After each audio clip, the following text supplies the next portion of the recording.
welcome to the Apex Legends Global Series. Today is match day 7, the last time all of these groups will face off against each other before we find out not only who will qualify for the regional finals, but also then who we will see at LAN in playoffs. It's also the first time we get to see what Group A brings to the table now in this new Season 20 meta. There's so much for us to talk about, so let's just start getting into it. I'm your host, Glitter Explosion, and today I'm very excited to be joined by some of my favorite people, Vicky and Genome. Vicky, I'm so glad we get to do this together. How are you feeling about the return of Caustic?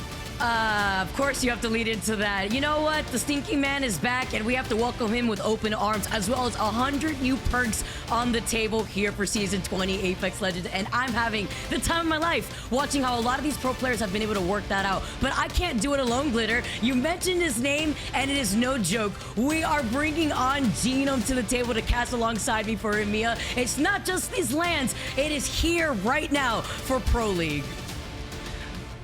You could not have said it any better. For the first time, we get to have this legend with us all day today, fresh off the back of APAC. Genome, are you rested up? Are you prepared for today? It's going to be great. I mean, a little bit.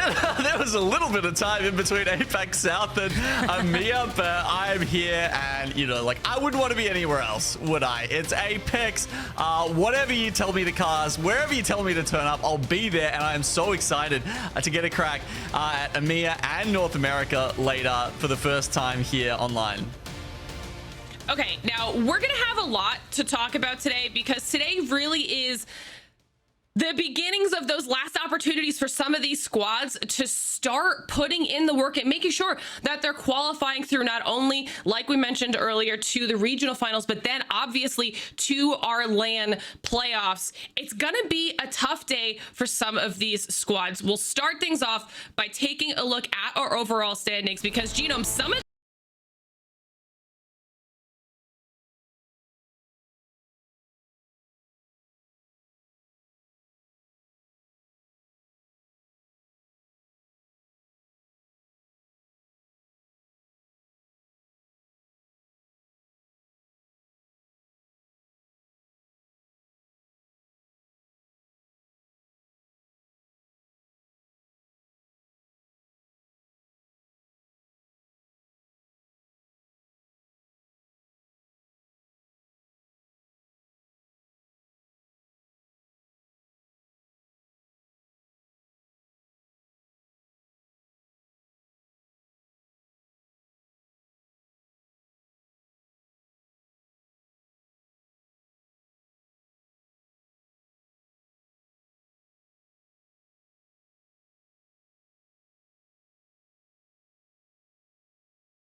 so many phenomenal squads that are going to be participating. But as always, we have to pick a few for us to really kind of highlight and narrow our focus down onto. So let's start talking about our ones to watch. We've got 3 great choices here today. We've got Cybercats, Alliance, and Team Portugal. Vicky, you went with Cybercats. I want to hear why.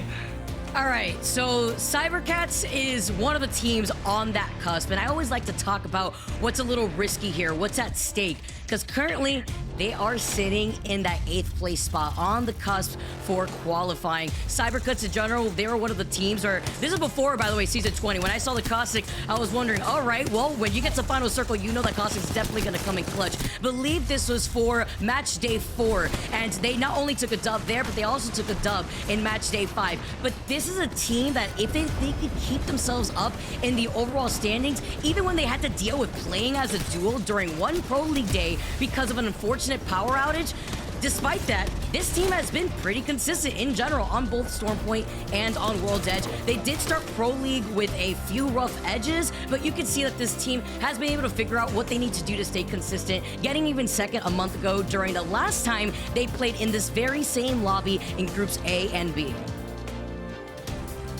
All right, I love that choice. Cybercats have been a team we've definitely been keeping our eyes on. But another recognizable name in the lobby, or even mentioned in that the teams that are participating here today. Genome, talk to me about your choice in Alliance. So Alliance, I think if you're in EMEA, maybe you're looking at Cybercats. I think the whole world really is looking at Alliance because they are such a mainstay of the region. And obviously with the very, very recent pickup of Unlucky, things have changed for them, right? I mean, it's almost a little bit strange. You've got someone going from, if you look at the standings as they are right now, the 4th team down to the 9th team. But of course, that's because there is so much pedigree behind Effect, behind Hackers, as these amazing players from the EMEA region. It's a great pickup for them. Unlucky's currently sitting at 2nd in overall kills, 3rd in overall damage for the region. And he's just been performing at a really high level as the role player coming into Split 1 here in Year 4. Will this be an upgrade over Yuki? Man, they're really big shoes to fill, but so far, it does look like he's managing to fill them. Some really, really strong stats on behalf of Alliance here. Another phenomenal pick, a squad that everyone definitely has been keeping their eyes on, and definitely an impressive performance when you consider the fact that it is that new roster swap and they haven't had a whole lot of time together. So I'm excited to see what they continue to bring to the table here as a team. But for me, I want to talk about Team Portugal, okay? This is a squad that now has a new name, also with a roster change very recently as well. And okay, they were on our graphic here. They're currently at 50 points. And we were talking about those teams on the threshold. They are currently on the threshold for making their way through to regional finals. They looked like they were kind of struggling, maybe somewhere in the middle of the pack, especially last time these two groups did face off. But look at their performance from yesterday. This is something I really want to highlight here because not only did they pick up their performance across both maps, where previously they only really excelled on World's Edge, they did a little bit better here on Stormpoint now as well, but did even better on World's Edge, and that's with this new Season 20 meta. They were running a Crypto Watson Valk comp yesterday. It seemed to work out for them. And so they are a team that I want to see what they can do, because even if they make it through to regional finals with their points, they still have to make a really big push in these next 2 match days if they want to get themselves where they need to be in order to make it land. Almost doing the same amount of points overall that they've had up until match day 7 in these next 2 match days. So I mean, it's going to be a difficult road for Team Portugal, but they've picked it up so much since yesterday that I'm excited to see what they can manage here today. Maybe they can keep that snowball rolling. I'm excited to see what all these teams can do, though. We've talked about quite a few of them. Match number 1 is almost ready to get going, which means it's time for me to say goodbye. So Vicky and Gina, let's kick off EMEA. Thank you so much, Glitter. Genome, taking a trip from down under, and after, eat not sleep, and only Apex literally going into today. And I love that, though, because the dedication is here. We are back and reunited together. And Season 20 brings a whole new look at Apex Legends. You already got a taste of that earlier on in APAC, and we got to see it yesterday between EMEA and NA, even getting a little look at some legends that we don't usually get to see get put into the Pro League on the big stage, looking at Lifeline, you know, trying to see if maybe that is persistent going into today's day. We are starting on World's Edge for our first 3 matches, as we are later on throughout this first split. We've made that swap, so we again are starting on World's Edge before we transition into Stormpoint. And you can see here where all our teams are going to be landing in their respective POIs. Got 2 50-50s going on potentially here, looking at Overlook and Tree. Wow, I mean, the thing that stands out to me here, Vicky, is that we've got no one dropping in Skyhook East. Now, with the new changes, any kind of PvE you can do is actually very, very valuable here in Season 20. So Element 6 landing over at Trials and Skyhook West, that's already a very strong POI because you get that 250 Evo points for Trials completion and all the, you know, the gold loot that comes with it. So if they get the whole of Skyhook, don't even have to worry about other people as they're, you know, hitting ring consoles and survey beacons depending on what comp they play. That honestly is pretty impressive. So yeah, look, but we'll be looking out for those contests early on as well. Let's get started. Game number 1 underway, and I love how you highlighted the different ways to get your Evo Shield up, to get those different points that you need now. With the changes for Season 20, you have to think about how important it is to not only scan care packages, to get the survey beacon, the ring consoles, and how that's going to go into play for some of the legends that we're going to be seeing, the perks that are going to be opted to be used by some of our pros.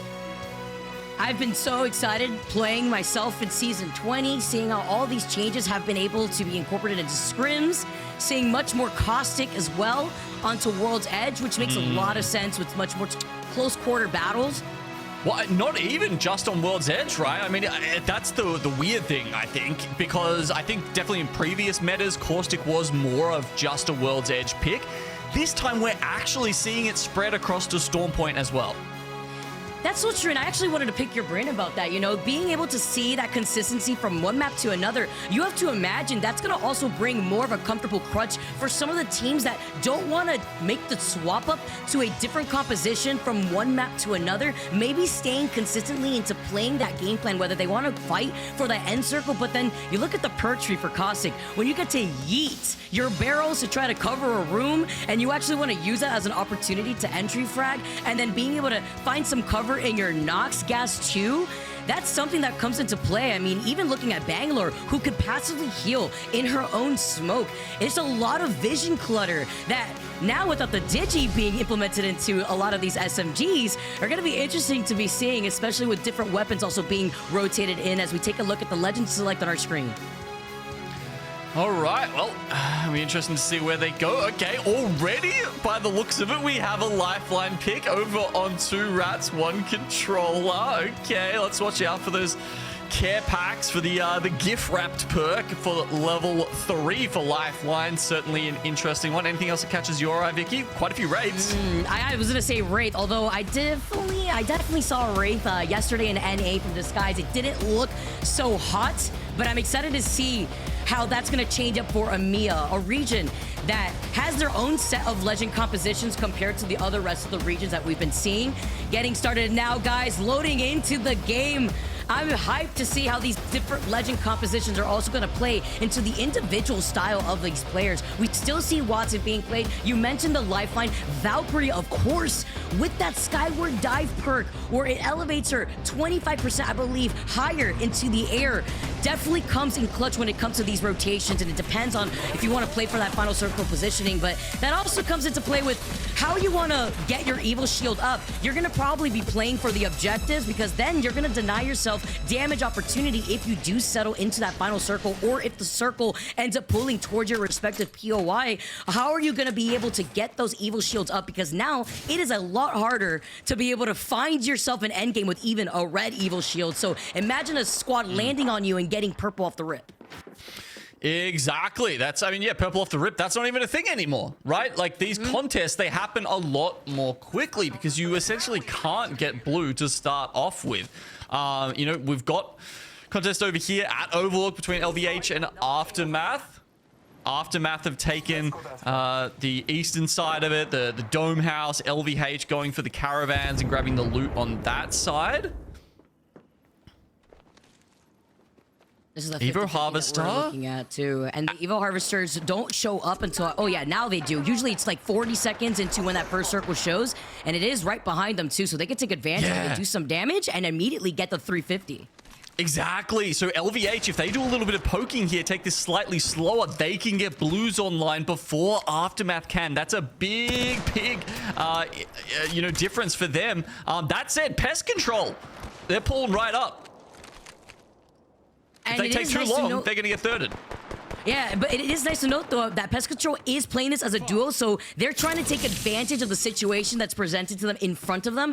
Bardo has had so many moments to highlight where he is individually popped off. They took some, I mean, trying to take some damage here. LVH noticing that actually ended up turning around, splitting off just a little bit, so that way they could get some information. Pest Control, realizing the situation, is going to be able to back away in time, right towards No Name before they rotate into Fragment. And we get to take a look at where our circle is going to be taking us, Gino. Yeah, so heading a little bit north here, but where the circle is at the moment, kind of hard to tell. It could end up sort of around where Exo Clan is, maybe, you know, a sort of train station-ish finish. But I think we're, you know, potentially going to have to see one more circle pull to get confirmation on that. This fight happening right now over by Geyser. This is 2 rats, 1 controller versus Orgulus and Hungry 2 here. Red Dragon actually on the other side. Future trying to run away as they were trying to make that rotation out of Big Mod. Orgulus and Hungry were waiting for them by the choke. And that's 2 rats on controller on the other side of Geyser. Terrible situation to be in when you're making that rotate away from Big Mod. Then looking on the other side by Skyhook. E6 get eliminated. That solo from Red Dragon as well, saying goodbye. Oh, no. So many knocks happening on each end. 07 lose out on Nasky. Oh my god, gets a little bit too greedy with the loot there. I mean, from what I could see, he had, you know, full health. It's not like he needed to go for the armor swap or anything like that. But unfortunately, I don't know if Nags was just not covering with the smoke there. But that, I mean, obviously after getting the couple of KP to start with, that really sucks that they've now had to take a loss. Will they be able to get him back in? I don't know. There's a lot of teams starting to pull up into Skyhook now.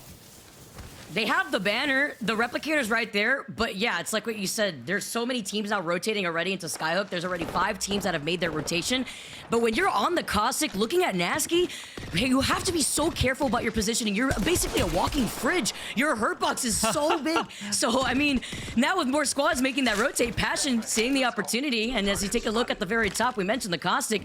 Look at the pick rates. We have 8 cryptos in this lobby, 4 Horizons. That gravity lift may not be as helpful as it is now in the new legend compositions that have been coming to play for Season 20. The evac tower has been called in as we see the rotate now from one of our squads that are going to be able to try to take maybe train station here or maybe hang out on the high ground. I know sometimes an Evo Harvester does spawn below that train tracks. Not too sure if on the map it's still there, but 07's looking for the respawn here. Okay, Nags is gonna stick it. They will get this. So, look, they've had to give up maybe the position they wanted to be in Skyhook, but that's fine if you can get your 3rd member back in the game. I mean, just having a look at these pick rates up the top, Vicky, we've got 8 cryptos. That's quite a lot. And I was having a look at the last match day for NA and EMEA. Bang, Blood, Caustic, right? That is the meta composition right now. EMEA was playing a little bit less of it. It seems like that has shifted up in this day versus our last one, but still only 55% picking Bangalore. We had upwards of 85% in APAC South not too long ago. It's actually crazy too, and you take a look at like what Crypto really has available to him for level 2. You could get like that negative 10-second tactical cooldown. His ultimate, you could get it 30 seconds faster for his ult cooldown too, so you could farm more damage with that EMP. If a lot of caustics are waiting inside of these buildings with those caustic barrels, that's one way to just ruin everything you've already set up inside of a building. But taking a look at Epi, you could already see Kashera, speaking of Crypto, taking a look at what's happening around him. The man who basically made that legend, has been on him for the longest time. And yeah, that's a fantastic point, actually, because in a skyhook circle, if you're increasing the radius of that, you're 100% right. You will be farming damage with that EMP, just pressing that button on repeat. Briefing out here as we take a look at the squads that are taking their time to rotate. I like to highlight 40% worse, who are actually getting that ring console over by Thermal. Remember, you do get Evo points to see how a lot of these teams want to rotate while also getting points at the same time. Because if they're very patient, they're going to be going to those Evo harvesters, maybe looking at those care packages like we've highlighted before. Pest Control still, again, playing as a duo, still alive, rotating through Landslide, one of the other Crypto squads. Another fight pursued over here by the train tracks, closer by Survey Camp. It's Team Portugal who had made that rotate away from Epi, now on the other side, trying to get information on where this circle may be rotating to as well. Okay, so as they push up, I mean, honestly, if they stuck around there, could be a good shout. The circle still has a chance, I think, to pull down towards Team Portugal. We haven't really got a clear sense of that yet, because there's a mountain range running through the center of this circle, and it could go either way. Get used to seeing those crypto drones flying around, because with 8 of the teams running that, you're certainly going to be trying to snipe them out of the air quite a bit. Gonna ruin everyone's plans if they're trying to settle down inside of a building, especially if they're trapped up. Orgless and Hungry looking at Team Portugal, who have rotated away. I believe Team Portugal does want that survey beacon that was in Grandma's house. That's probably why they're waiting around the area. But it's also nice to highlight that Tyler already has a red Evo, and that's with 322 damage on board. They were able to secure 2 KP in total for the squad, and they may be able to get another one right here after finding the crack on this one teammate that's left behind. Bangalore managing to get away. Yeah, and you're seeing this a little bit more now, right? So obviously only one team member has the red. That's because they got an Evo cache. Whether that was from a vault or whether it was from a care package, it's a big deal because you can see there's still a lot of teams with blues and you've got a 50 shield advantage over them. It's gonna be so important to highlight when there's just a neutral fight happening too. Which of these teams have an advantage on the open field? JMW, though, having to pop the bat, getting out of fray. Looks like the evac tower has been called in from another team from afar. They may actually get landed on here, or they may take advantage and try to get into a better position into the circle. Aftermath, one of the teams that do have a blue Evo, running the Bloodhound, trying to get information. And also with Salizi coming in from South America, playing on this squad, being on the horizon now as he's been able to take over the high ground. Nice little spot for them to sit up for just now. Aftermath yet to put points on the board, but with this fight against Cold coming up, trying to secure an early win. Oh, he was forced to drop down from the high ground right here. I think they know that they may be at a disadvantage when it comes to that health. Looking at the fact that they also are on the sticks with ammo. Salizi had like, what, 20, 30 bullets in that flatline? So they're deciding that they're just going to rotate away. They do not feel confident in taking this fight. Even pinging the replicators there, if they can maybe get some more ammo, if they do want to try to re-engage here. But I'm not expecting that team behind them from slowing down. Yes, it is that Evo shield difference. Urban also having the red Evo, JMW graceful with double purple. They're going to be able to close in the gap right here. And I don't think any other teams are within the vicinity other than 2 Rats with Controller to try to third-party this. It's a fair decision, I think, by Aftermath. As you say, you're going to be pretty scared if you start hitting the red ticks of Evo with Urban trying to push up here. Nevertheless, they don't have the zone information, so they have to try and stick around. But there we go.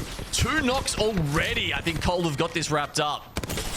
Oh man, 2 down, 1 to go here, trying to get away with the Bangalore smoke, but 2 Rats with Controller take it from them instead. There's that third party that we were looking at when they were in the vicinity, and with the crypto drone, the EMP comes in from Hierarcha. That's going to be able to cover their tracks and also deal enough damage so that way they can prevent them from trying to get a full reset. So they're just going to be running for their lives. I mean, check this out. We've got basically the full legendary Mozambique here. 3 golds on that. And I'm not going to lie, I have seen that popping off this season. I mean, you never would have thought it, but there are going to be highlight clips out of there of people popping off with the Mozambique. Well, hold on. That is slapping. That 56 and then the 30 before that. Ooh, 40% worse. Also eliminated 2 rats, 1 controller coming out on top with the third party. I'm glad you mentioned the Mozam too, because again, now pistols could take that Digi, no longer SMG. So that's definitely going to be taken advantage of. Mozam, RE, Orglis and Hungry now rotating away. There is 15 squads still left here. So being wary of the squads and their rotation points are going to be incredibly important from where the circle is going to be pulling, especially if you do have that beacon information. I believe this is pulling, yeah, on the outskirts of the tracks, closer towards Skyhook, out in the open by the rocks, as you can see right now on the feed. So even though some of these buildings, like looking at full English, even Passion was going to have to start inching their way closer to where Team Portugal, which this squad always predicts where Final Circle is. It's quite incredible, but because of that, they also deny themselves the opportunity to boosting up those Evo shields. So now they're going to be waiting probably inside of that truck that is on the outskirts of that rock, while more of these teams are going to be fighting coming out from the tunnel. Yeah, quite the bellwethers, aren't they? But as you said, it looks like it is going to be one of those Skyhook tower finishes near the drill tower. And, I mean, we saw a couple of those earlier today, actually, near Overlook. And what generally happens in these circles is the tower is a fantastic place to play, but you can't play it early. And so it's this kind of, this game of chicken where, you know, how long can you survive up there? How late or how early do you want to take that tower, because you know it's a good spot, but if you take it a little too early, you will just get blitzed off the top of it. Man, especially with the amount of cryptos that we see in this lobby, it's going to be an EMP galore, just fireworks everywhere. But looking at the squads that make it at least into that final circle, Alliance, this was a highlight of mine looking at EMEA yesterday. Unlucky, a great addition to this team. They have a boat check in hand from Effect, looking to see if he could find his mark. But with this rotate, they have the ability to 50-50 what direction they want to go in. Do they want to take the tunnel, which it does look like there's a team in there actually, or do they want to rotate through Grandma's house with more of these squads already in Skyhook? I mean, some of these buildings will be in, and some of them won't be in the next circle, Vicky. So, you know, a team like Exo Clan here, they need to start doing this damage, because the more teams they can clear out here, the better the chance it is that they'll find a spot in the next circle. The teams coming from the south side, like say Cybercats or 2 Rats 1 Controller, I think they'll be able to find spots without too much worry, whereas the teams in Skyhook, this is about to get a little bit messy. Yeah, all really Cybercats and Grandma's house have to worry about are the squads rotating away from Monument. Alliance have called in the evac tower, and up they go to see where they can. Oh, all right. Hockey's bunking his head a lot, as well as Effect. Hold on, Effect got the memo a little late, but this actually will prevent them from going as far as they were intending. A little low right in front of Cybercats, serving themselves on a silver platter as Unlucky is trying to get away. While they're trying to find a way to get out, let's jump into a listen in as Unlucky pops the shield back. Focus on us. Yeah, just come here, Rat. Yep. Stay back Scan for the now. building first. I'm scanning everything. So yeah. Careful building.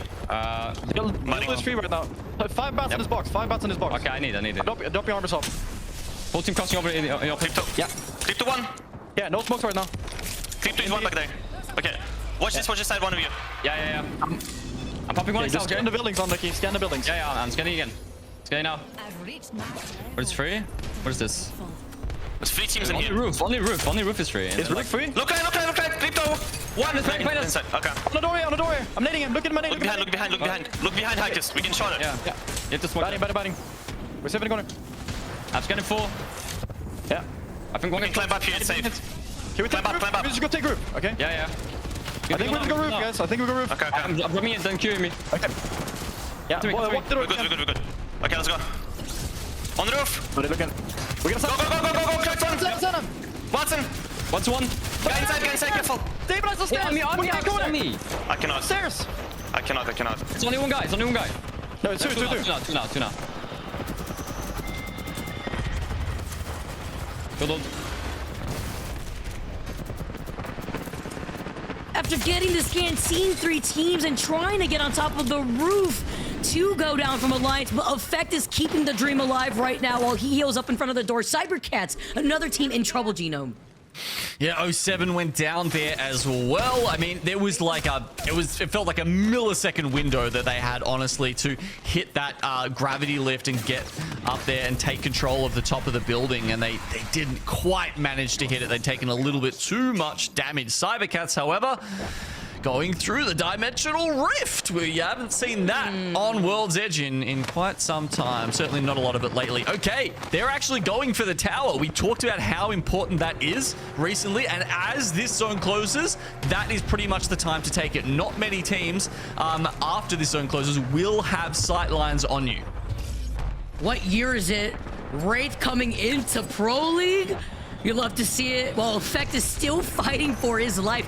Love the Arc Star placement, but these crypto drones have been pesky. He managed to take out one, but there's still another on the other side. He still gets pinged by the EMP. Nowhere to go or hide. Alliance get taken out, but this is where the chaos is all going to go down. This is where the lobby is going to whittle down, exiting out of Skyhook for the teams that are by that sniper tower, like you mentioned. Okay, stay healthy. Oh, that was a risky res. Other teams hear it, move in for the kill, and Full English seems to be the team that might actually stay alive and make it from the bottom side here. Only the 2 of them left alive. Brennan Noises. 2R1C. Wow. Passion have been grouping up on the north side of this. Meanwhile, Team Portugal, as we mentioned earlier, taking control of the RV and very happily sitting in there for now. We're able to also clean up some kills from the squads that were exiting out of the train tracks, stuck outside the circle. Looking at Cybercats, who have taken the high ground. Yes, they lose out on Alonso, who, by the way, on the Mad Maggie. This is a team that is running both Wraith and the Mad Maggie. It's going to be interesting to watch here, but the Wraith may come in clutch at the very end here, but specifically looking at the Caustic with that Nox grenade. You can see here the perks that he's also taking advantage of, but with these Caustic traps, he can also take advantage of trying to peek right through there without giving up too much cover. Yeet. There they go out. Yeah, the second perk, the level 3 perk they've got there with the extra vision, keeps people in your sights for a little bit longer, is definitely the one that the Caustics have been gravitating towards.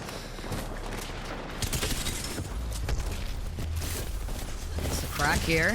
We're having to look over to the side. He manages to get away, but that was right before he didn't notice that there was another player right next to him. The Caustic gets the knock noises, gets fully sent on Full English, get annihilated. That was all from 0-0, who immediately pushed off of that Nox grenade. You can see he did use it there, but at the very end, this is where it's going to be even more important, as Cybercats are forced to drop down right on top of, I believe, 2 Reds with controller. Uchaku, he gets the final blow, though, with that melee. Now Ranches is forced to get away. He gets right into the phase. Can he find some cover, though, to at least reset right into the line of sight of Feuda, who cleans up Cybercats, our last 3 squads here on the field? Okay, Team Portugal, they're going to send 2R1C here, but Passion, they can come in off the back of this. It should be an easy cleanup for them. Passion, take it from the rock. Passion with the bread and butter, Bloodhound, Bangalore, and Caustic come out on top, and with a pretty difficult rotation too. You have to imagine exiting out of that Skyhook area was no easy task, especially with the 2 to 3 EMPs that we saw being unleashed at the very end of that lobby. Wow, it was a really cool finish there. The team on the tower doesn't end up winning it. They get pushed out first. That rock is quite a strong position in that final circle. And we saw Passion, deciding to go that way, rotate. They had to kill, it was one of the other teams that was sitting there. I think it was maybe Full English. And once they'd done that, all of a sudden it looked like the game was in their hands, because 2R1C and Team Portugal kind of locked into in a battle in their death throes there. And I think Portugal realized they probably had to play for second place. So, at least recognizing that. What's also nice to see is that 0-0 at the very end, we got to catch him cleaning up what two squads, what was remained of the two squads that we saw of them, and he was able to get 4 KP alone. I did notice that his other 2 teammates were also able to get KP, so with that dub on top of potentially 6 KP total, that's going to be a nice first game to have in the pocket, and that is also considering the rotation from staging to make it into that final circle on the outskirts of Skyhook. So really good game right there for Passion. Yeah, I mean, it's, you know, any kind of game where you're getting top 3 and also running away with a few kills is obviously going to help you on the standings. I'm sure we'll get to that later, but yeah, that's an amazing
But amazing first game that we got to watch. Circle going all the way up north to Skyhook. We're going to have to see how game number 2 plays out on the other side of this break. You don't want to miss it.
the Evo changes. Alright, buddy, welcome back to the ALGS. We were talking about a lot of stuff behind the scenes, okay? Because there's quite a few topics that we want to touch on before we head into match number 2. But match number 1, already in the books. A pretty strong performance across the board, especially 11 kills out of 2 R1C. I mean, talk about coming out the gate hot, Gino. Yeah, it was a really frag-heavy game for them. You know, Passion also obviously taking out the win and picking up a few as well. But yeah, there was a reasonable spread of kills across the board for our EMEA teams in game 1. I mean, not only that, but something that we can touch on, because I think we've got a little bit of time here too, is the fact that we talked about it yesterday when we saw what we were getting for that Legend comp coming in now. First games in the new season, in the new meta. And now we get to another day of EMEA, and we saw even more variety coming in. We saw more Wraiths this time around. We saw more Cryptos this time around. We even saw a Mad Maggie on Cybercats. I mean, EMEA is trying everything here, Gino.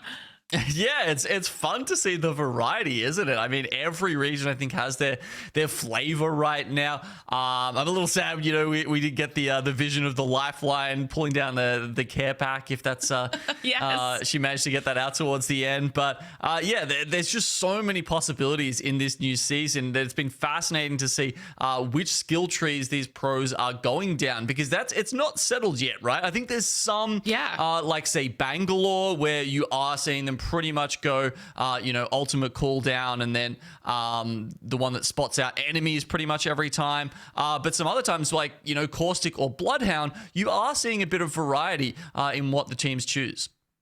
Yeah, it's really adding to the overall strategy when it comes to this game. What ways they want to go in those perk trees based off of their play styles, or as a team or as an individual. And it's making for some really interesting gameplay here. Another thing that I want to talk about, I mean, I love that you mentioned the lifeline, but we had also seen this yesterday, was the importance of that pathing, trying to get your evos leveled up, right? Are you going for those evo harvesters? Are you able to get enough of the other ways to boost your evo, whether it is those beacon scans, if it's those bins?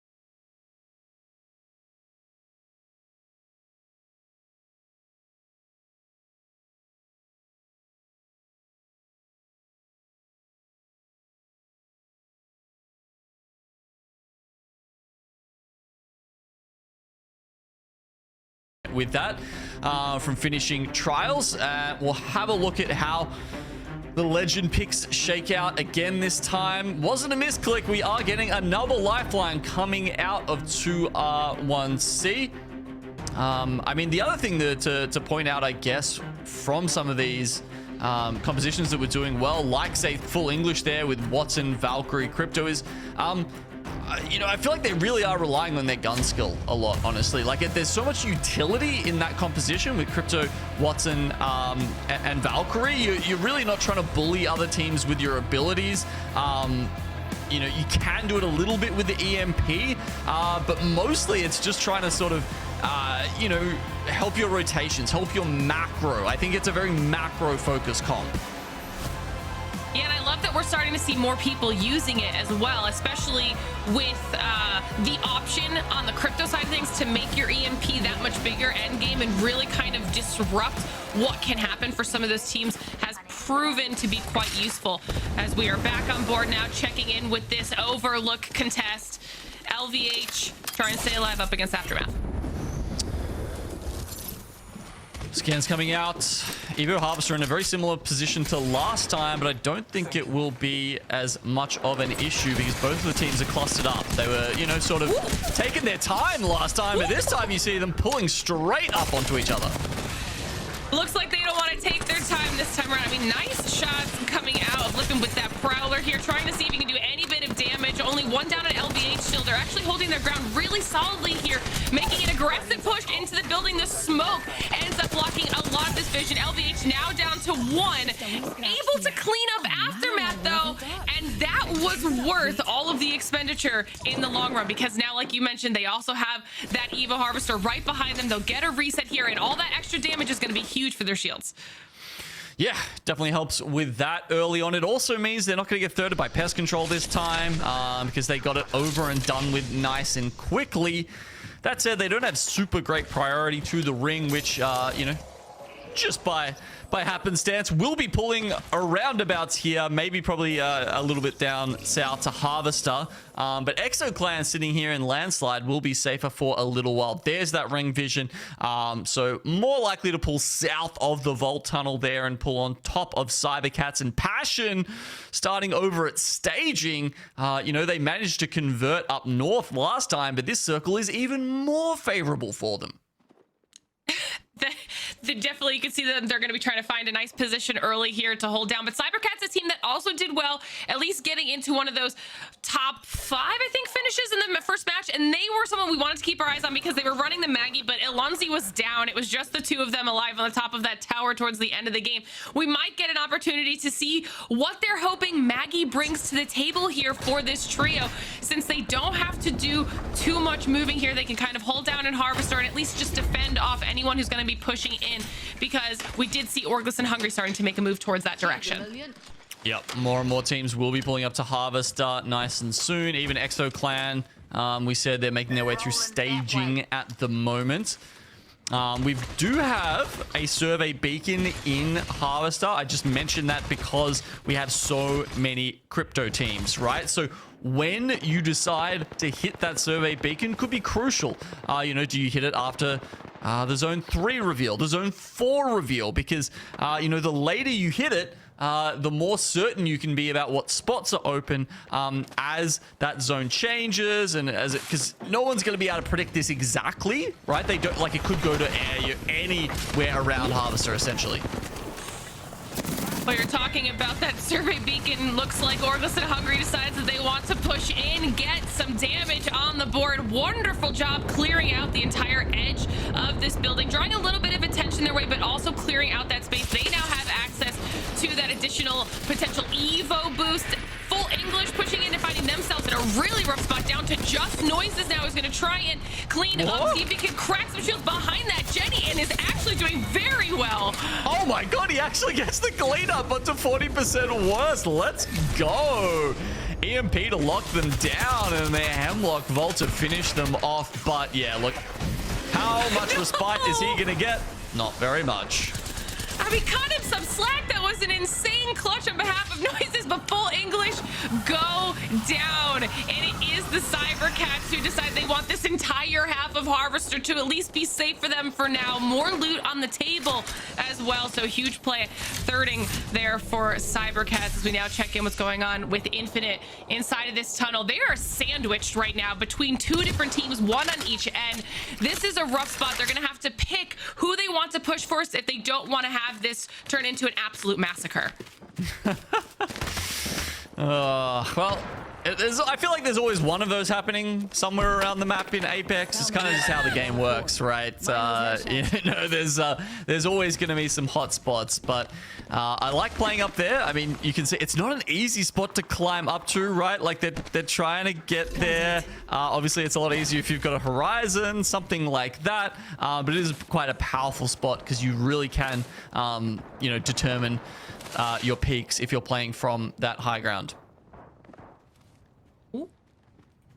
We've got your squad here, Genome, checking in on Alliance as they're making their way on a little bit safer rotation outside of where a lot of these teams have moved into. I think they have one team in their path right now, which should be Passion, that they're keeping their eyes on, seeing what's going on. But right now, they're safe coming out of Thermal. They don't have to have, they actually don't have too many people in their way, so they can kind of play this as slowly as they want to. Not a bad spot at all, I agree. You know, it's a good spot for gatekeeping.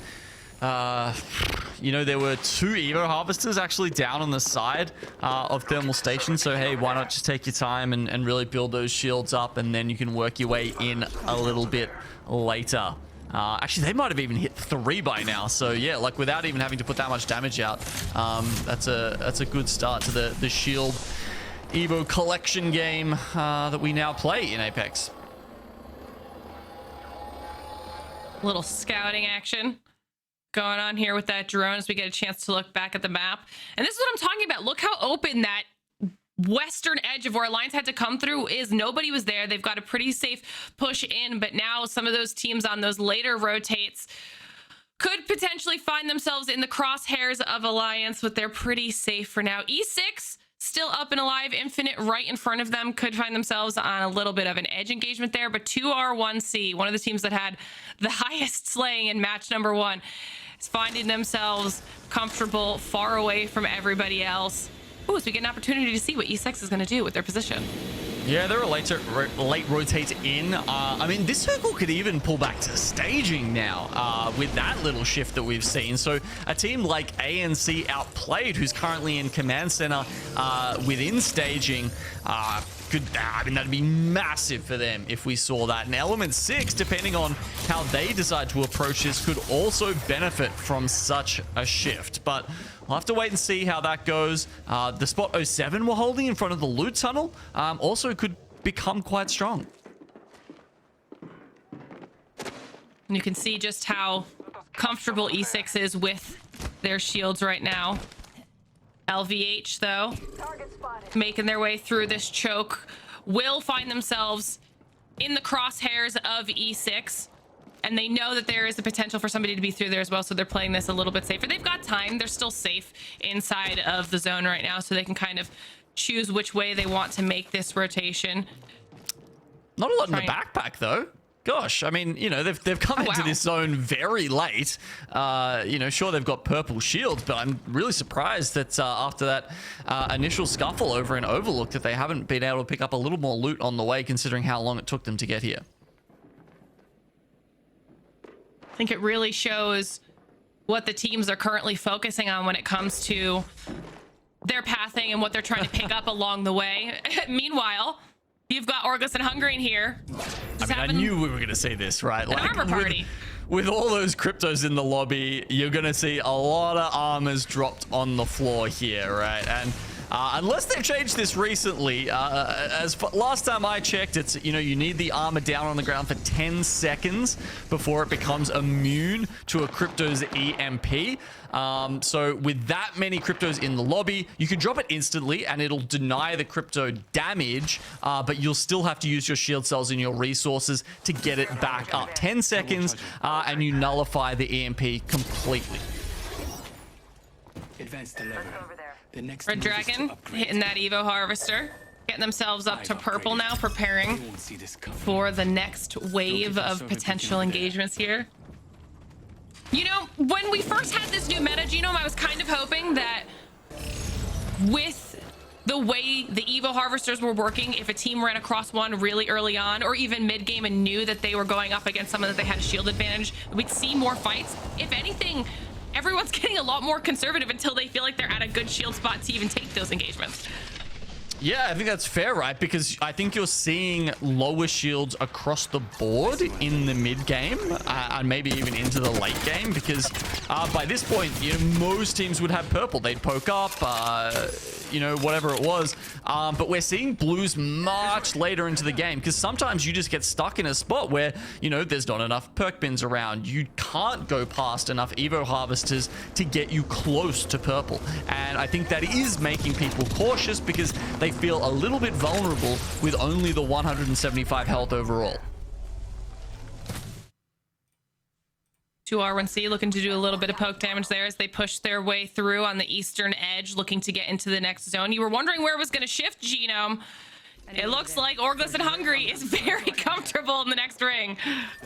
Damn, yeah, a bit of pinball going on here with our zone. It does go back to Harvester, and as you say, Orglis and Hungry very much on top of it. Survey Beacon still in, so I can see some teams are literally using their crypto drones right now to go and ping that Survey Beacon and consider, you know, what the next move is. Ooh, potential engagement here coming in on behalf of E6. Let's jump into a listen in and see how they want to handle it. Now. Yeah, I'm going to Horizon in. Go crack on middle, Yeah, moving forward. Nading. In my ult. Dead. Nice. You can, we got middle control. 100. Yeah. 100 on Velk. Nade. One. Yeah. Hit up. That wasn't a 3P, it's fine.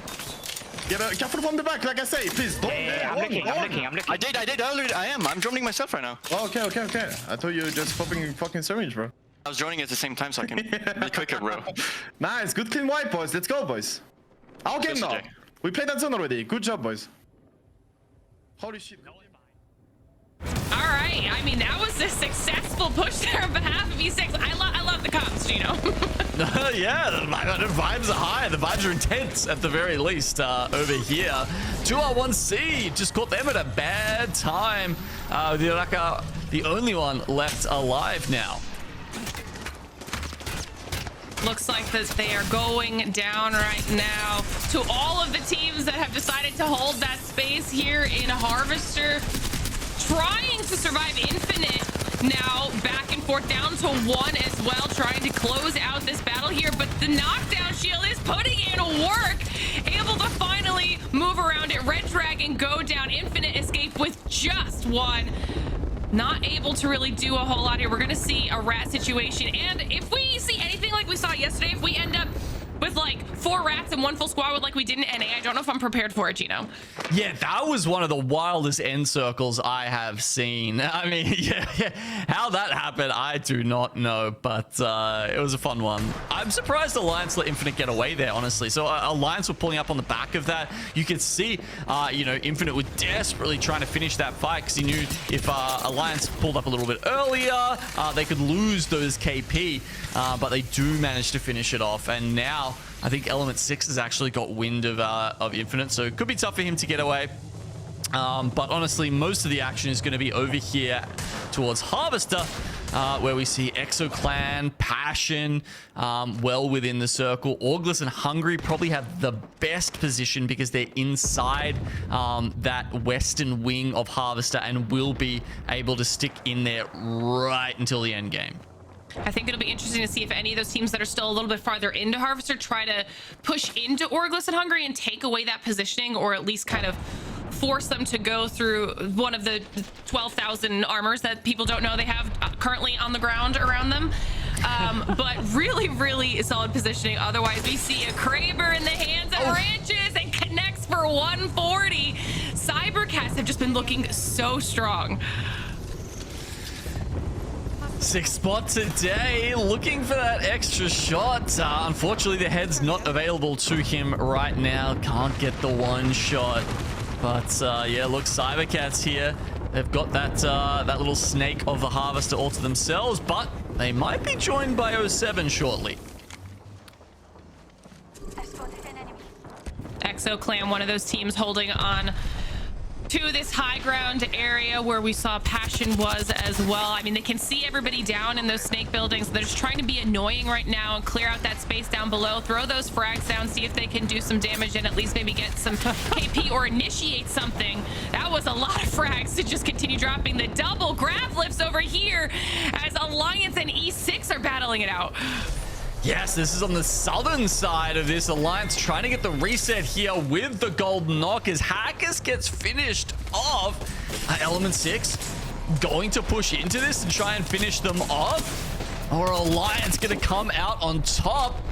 Unlucky with the wingman. I mean, I feel like it's always an honor if your teammate lets you have the wingman. It's such an important piece of utility in this game. Okay, you can see that they were able to close that out. Alliance now claiming a decent amount of space, but only as a 2. So they're gonna have to play this a little bit safer now and see if anyone was trying to follow up on that engagement, as there was a lot of action in that direction. Meanwhile, checking back in on some of our squads that are in the next circle. ALGS and Hungry still looking very comfortable in their portion of the building. Team Portugal is one of those teams that's a little bit higher up, farther in, using those Watson fences to keep themselves in a safe area, but knowing they have to start moving here in just 20 seconds, and they will either have to go through Orgless Hungry inside of the building or try to make a little bit of a wider push outside to the side and see if they can get a clear space, but that is where Alliance will be hanging out as well, so there's going to be a little bit of chaos that happens. Yeah. Kashera doing scouting with the drone. This is the time to start looking for those spots. Obviously, you know, one of the massive advantages of having Hack on your side is being able to plan ahead. Kashera, one of the best at it. They see that the top is free, and I think that is 100% the right call to play that. Unfortunately, you're still going to have teams, as you can see, on those high grounds above you. Maybe having an interception pile on here will be enough to save you, but oh, they do take one casualty on the way, and Alliance looking to send them as well, who are back up to the full 3.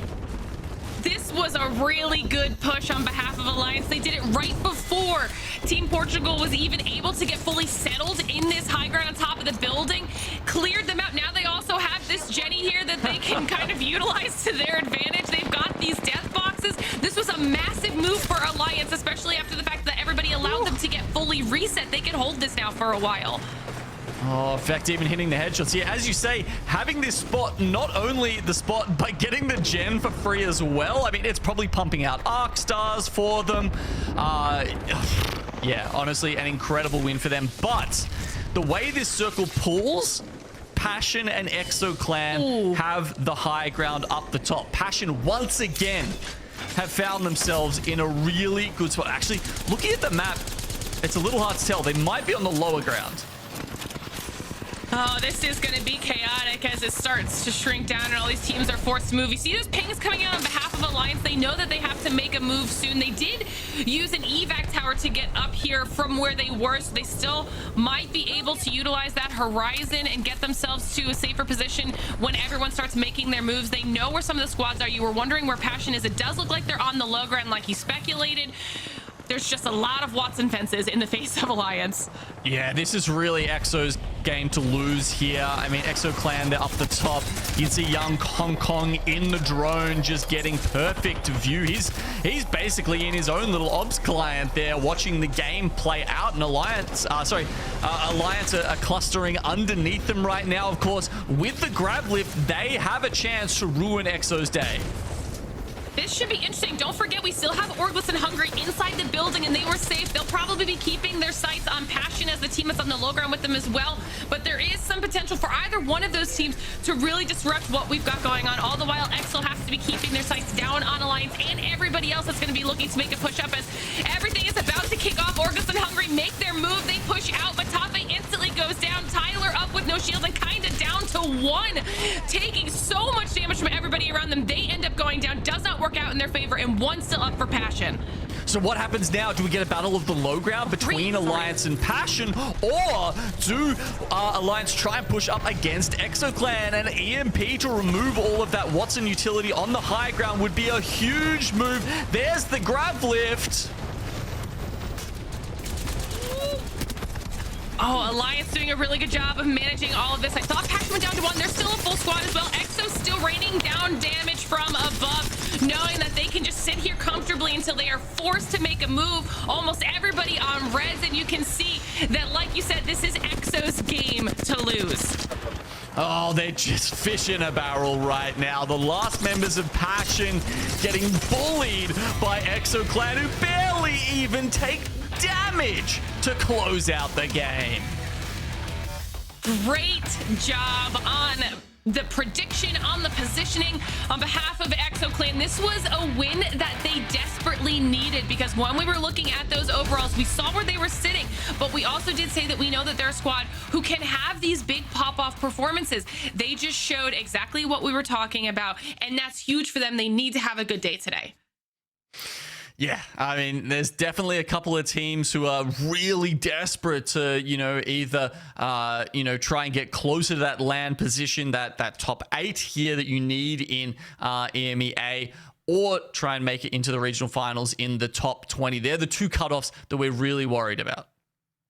I mean, that was a really, really fun ending there. To be fair, we saw lots of good decisions and pushes for in a zone that's kind of rough for these teams to play. Alliance did a phenomenal job not only getting themselves a reset back up to a 3, but then playing off of the decisions of the other teams. Not, like I said, not letting Team Portugal get settled when they tried to go to the top of the building and claiming that space for a little while. And then they moved early enough to try and find us a position on the high ground, and were able to also clear out, I think there was a wrap for Cybercats over there in the process, but they were just... EXO was doing too good of a job holding them off that, like you said, there was a potential for a grab lift. They couldn't really make any of it work on that side of things. And it was chaos at the end. But like we said, there were moments from a lot of those squads that really worked out well for them. And that was an enjoyable finish, at least in my opinion. Yeah, it was fun. I was a little surprised that Alliance didn't try their luck and essentially kind of played for, you know, second, third place there, because the grab lift was there. They had a chance to pull up. I don't know. Like, it's genuinely a tough one. It's a tough call. As soon as you see that gravity plume, right, like, you know the comms are coming out from ExoClan. They will have their eyes laser focused on that. But that doesn't mean that they're going to lose, right? I think that was still potentially winnable from Alliance, you know, especially if you're like, well, it's, you know, it's maybe a second place if we play down bottom, but, you know, maybe it's a first place if you take that chance and try and take them out up top. I'm interested to see what we get now in the third and final match on World's Edge out of these teams. We talked about Team Portugal as well at the top of the show. My team to kind of keep our eyes on here today, World's Edge, is a map that they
Top half of this leaderboard.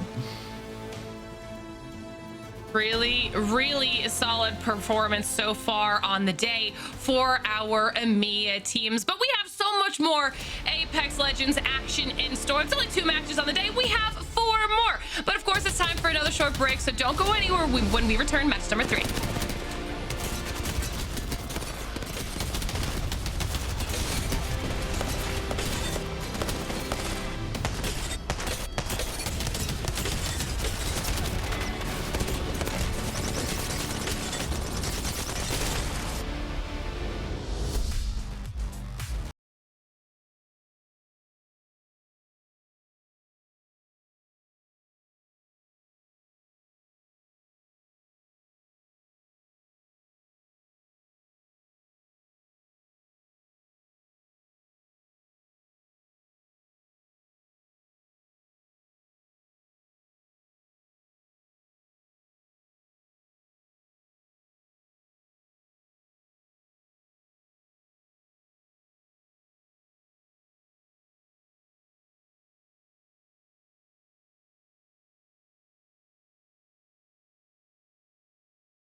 Welcome back, everyone, to the ALGS. Game number 2 in the books as we get ready for game number 3. It's been looking fiery out here. I love the legend comps that we keep getting exposed to, the diversity, and what these cryptos are doing to stay alive, but also EXO taking the dub after predicting where that final circle was going to be pulling over by Harvester. I was talking a little bit with my friend Genome here about the final circles and how they've been able to shift throughout the different seasons, and seeing those Harvester circles usually pulling out outside of Harvester. That hill is the god spot, and EXO had gotten the memo. Yeah, I feel like some of the other directions it can go around Harvester are a little more fair. You know, if it pulls down the sort of the south end, it's a little more flat ground, but the disparity in height between that hill, especially when you've got a character that's able to lock it down like Watson, maybe even Caustic, just made it so easy for EXO to run away with that game. And even looking at teams remaining consistent at the very least, Passion, who took game number 1 and still staying in the end game for game number 2, staying on top in the overall standings thus far. Can they do it again in our final game of World's Edge, or are they going to falter? Because then we go on to Storm Point for our final 3 games here in EMEA. And seeing some of these teams, they like to shift away from a different sort of composition. So seeing teams that can stay consistent is the key here when when you're looking at teams like Passion. Consistency is key. They definitely do say that, Vicky. You know, even just looking at the sort of overall standings for the split in EMEA, I think that's reflected as well, right? There's quite a few teams here who have managed to stay on top, regardless of, you know, the matchups between the groups. I think I actually saw a Tiff tweet out before that Element 6 had won the previous 2 matchups of these groups, right? Groups A versus Group B. So it's interesting to see that they're really lagging behind today. It's certainly not how what we come to expect from them in this matchup. Yeah, that's actually why I brought up E6 before. I mean, at the moment, in the total league standings in EMEA, E6 is sitting in second, where they had a fantastic day 1. Actually, in this lobby, like you mentioned, number 1 plays. Yep. But also, I believe it was when they had played the second time in the same lobby, yeah, getting that back-to-back dub.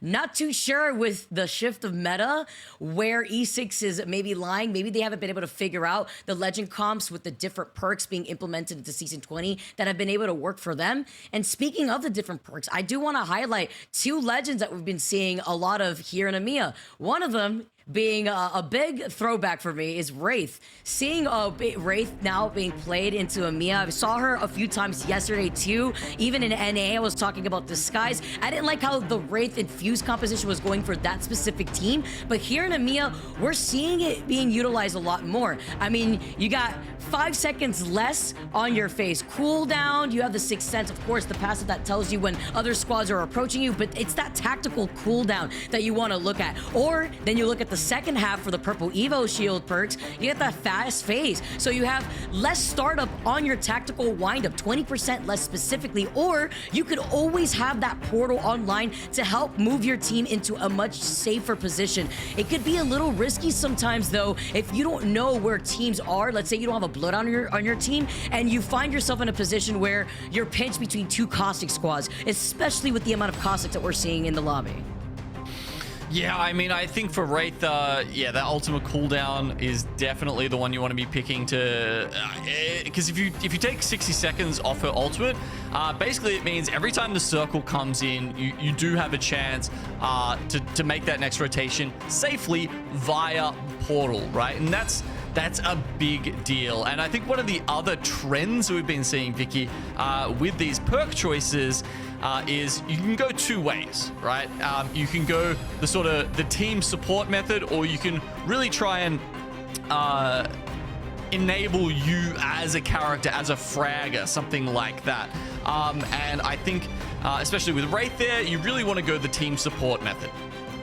Yeah, and then even looking at Mad Maggie and how that could play into whether you want your Wraith to play much more support to help basically navigate your team into a safe spot, or I mean, we're basically highlighting Cybercats here because this is the type of comp that they're running. The Mad Maggie. bringing in Mad Maggie into Season 20 with these perks, you get the auto reload shotgun on Nox, very similar to what Gibby has, but it's that wrecking ball that catches fire and explodes into a big X. So basically opposite what we see with Fuse Motherload, but instead it's that wrecking ball with the big X that could clear so much space and also take care of certain ults that different legends may put down. I know the Newcastle wall is safe. It could try to at least trigger the caustic traps. I know it could immediately tear down, I believe, the rampart walls too. And then adding in the extra pressure that you could be putting onto teams that are stuck in a corner, you have to think about that drill. You could either get the big drill where it makes that drill a lot bigger, or you could get it where you get an extra drill and it's active for way longer. So you could just control so much space with the Mad Maggie in case you find yourself in a pinch. And if you're looking at the certain comp that Cybercats is running, that would come into clutch if you have your portal inside of an area that you don't like to be in, or you need to actually close in the distance with your wrecking ball. The Mad Maggie is right there to help taxi you. Yeah, control space. That's actually an interesting way to put it, Vicky, because she's almost like the opposite of, say, a Watson or a Rampart, where you're controlling your own space. Mad Maggie is almost like trying to control the enemy's space, right? You're not letting them play behind cover. You're destroying some of those entry points or places that they have to hide behind with the wrecking ball. I think we have seen a lot more players been picking up the bigger drill rather than going for the 2 drills.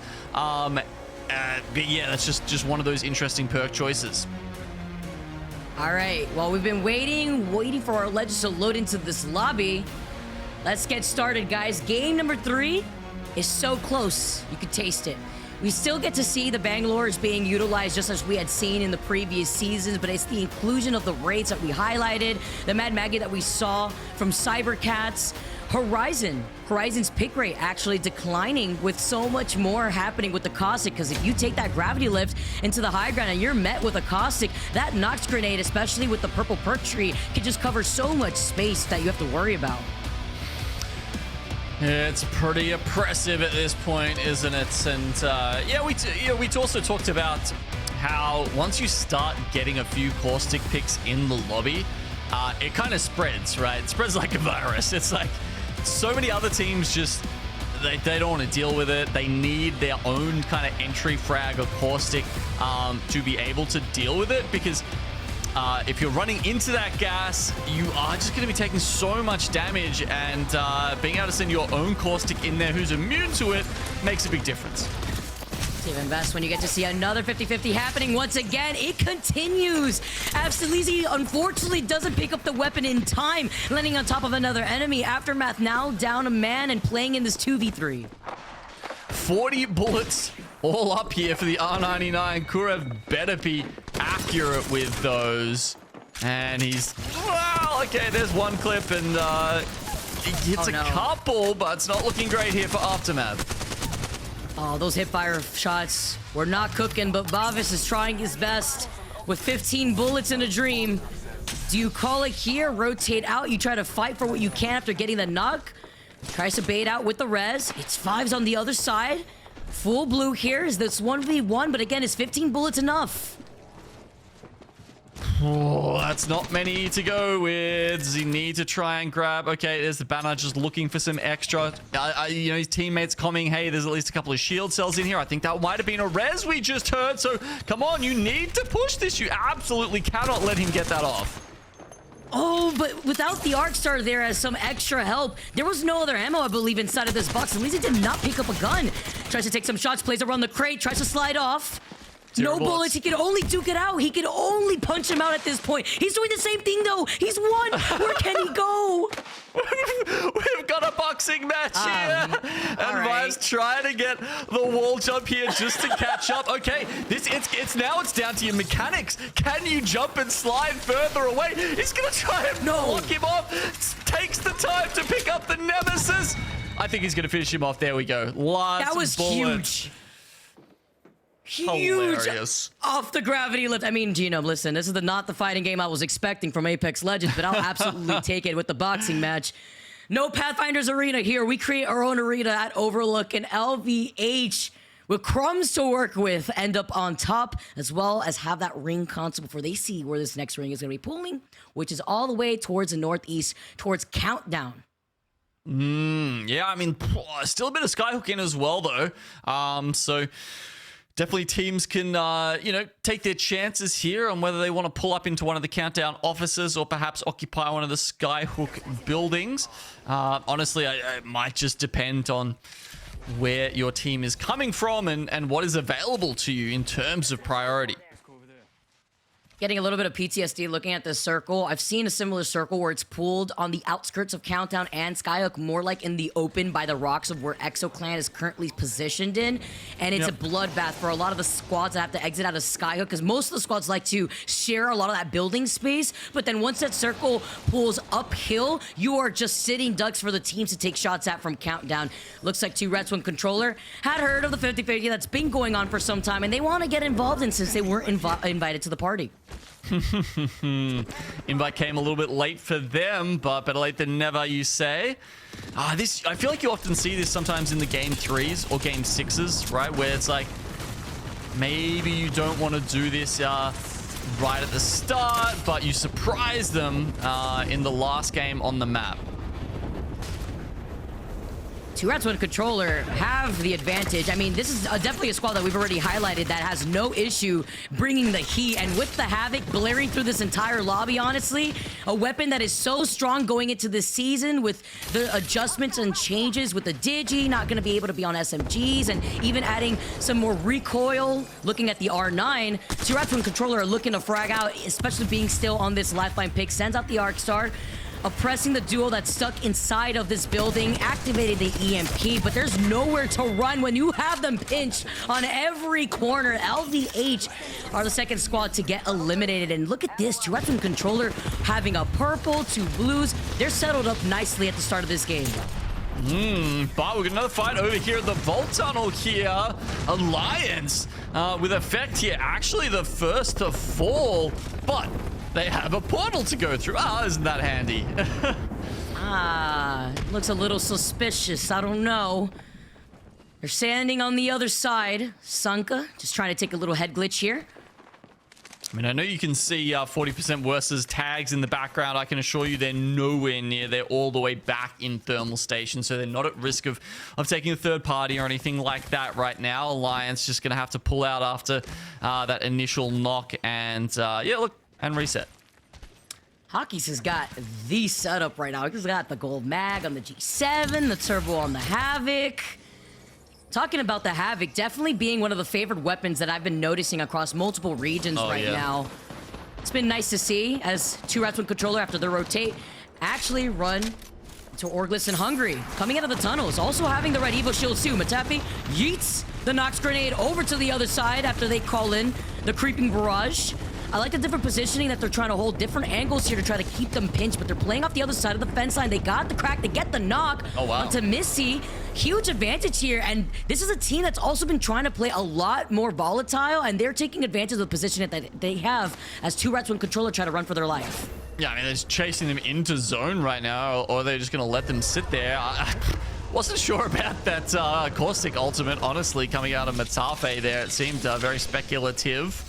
But they do get the knock in the end, so that's something. But if they don't want to follow 2R1C into the zone, I mean, where do they go next? Obviously, they've got the recon character, so there's a couple of survey beacons in front of them where they can get some information, both here in Ghost Town, but also over in Fragment East as well, that's on their way to the circle. And we'll see with this, we'll see with the zone pool, Vicky, but you might be getting, I don't know if it was your wish or your greatest fear, but we might be getting that pull underneath the Raven.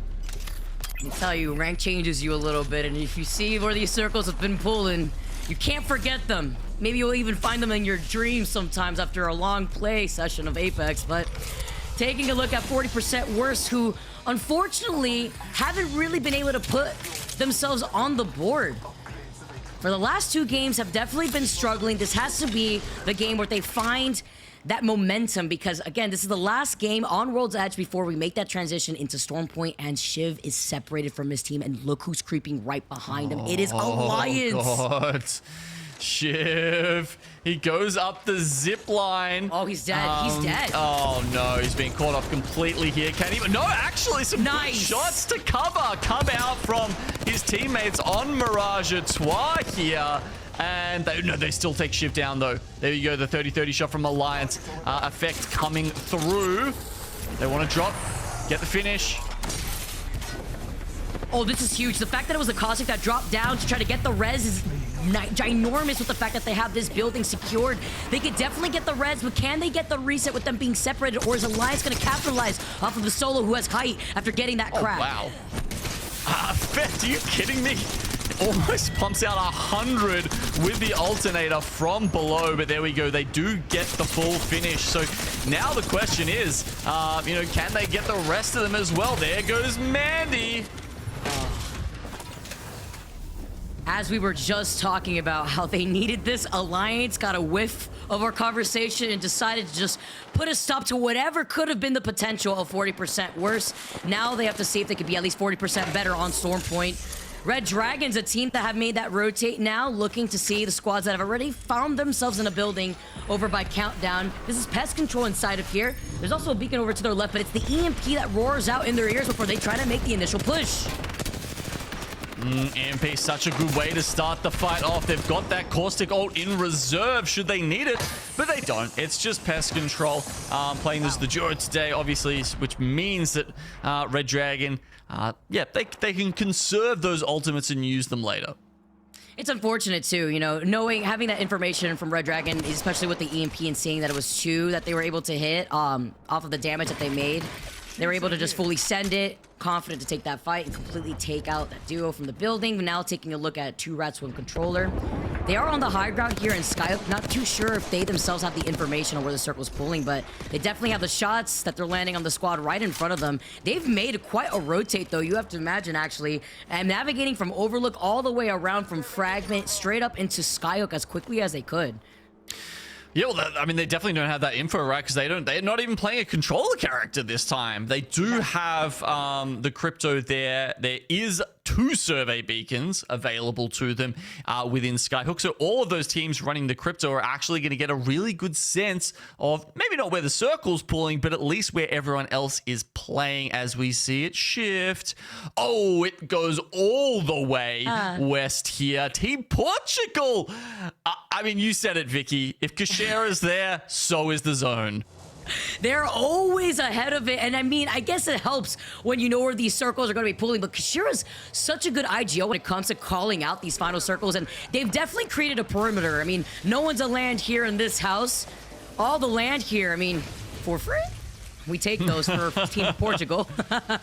And they're definitely not going to be moving out anytime soon, but you have to imagine with the amount of cryptos that we have in this lobby, these fences may be taken down soon, but they could also prevent other teams from taking this evil harvester that is right inside, or rather on the outskirts of this building. Yeah, teams may come looking for that at some point if they're just about to upgrade to purple or red. Could be a free kill. We're definitely seeing some scuffles that wouldn't have happened before over these inflection points around the map. They've also got a ring console in Lava Fissure that'll be in the zone. Potential for them to scan that and get even further information later on into the game, but we'll just have to see how many other teams start pulling up into Lava Fissure once they realize what is happening. Well, they hear a squad right above them, and that squad also got the scan on the beacon to see where that circle's gonna be pulling.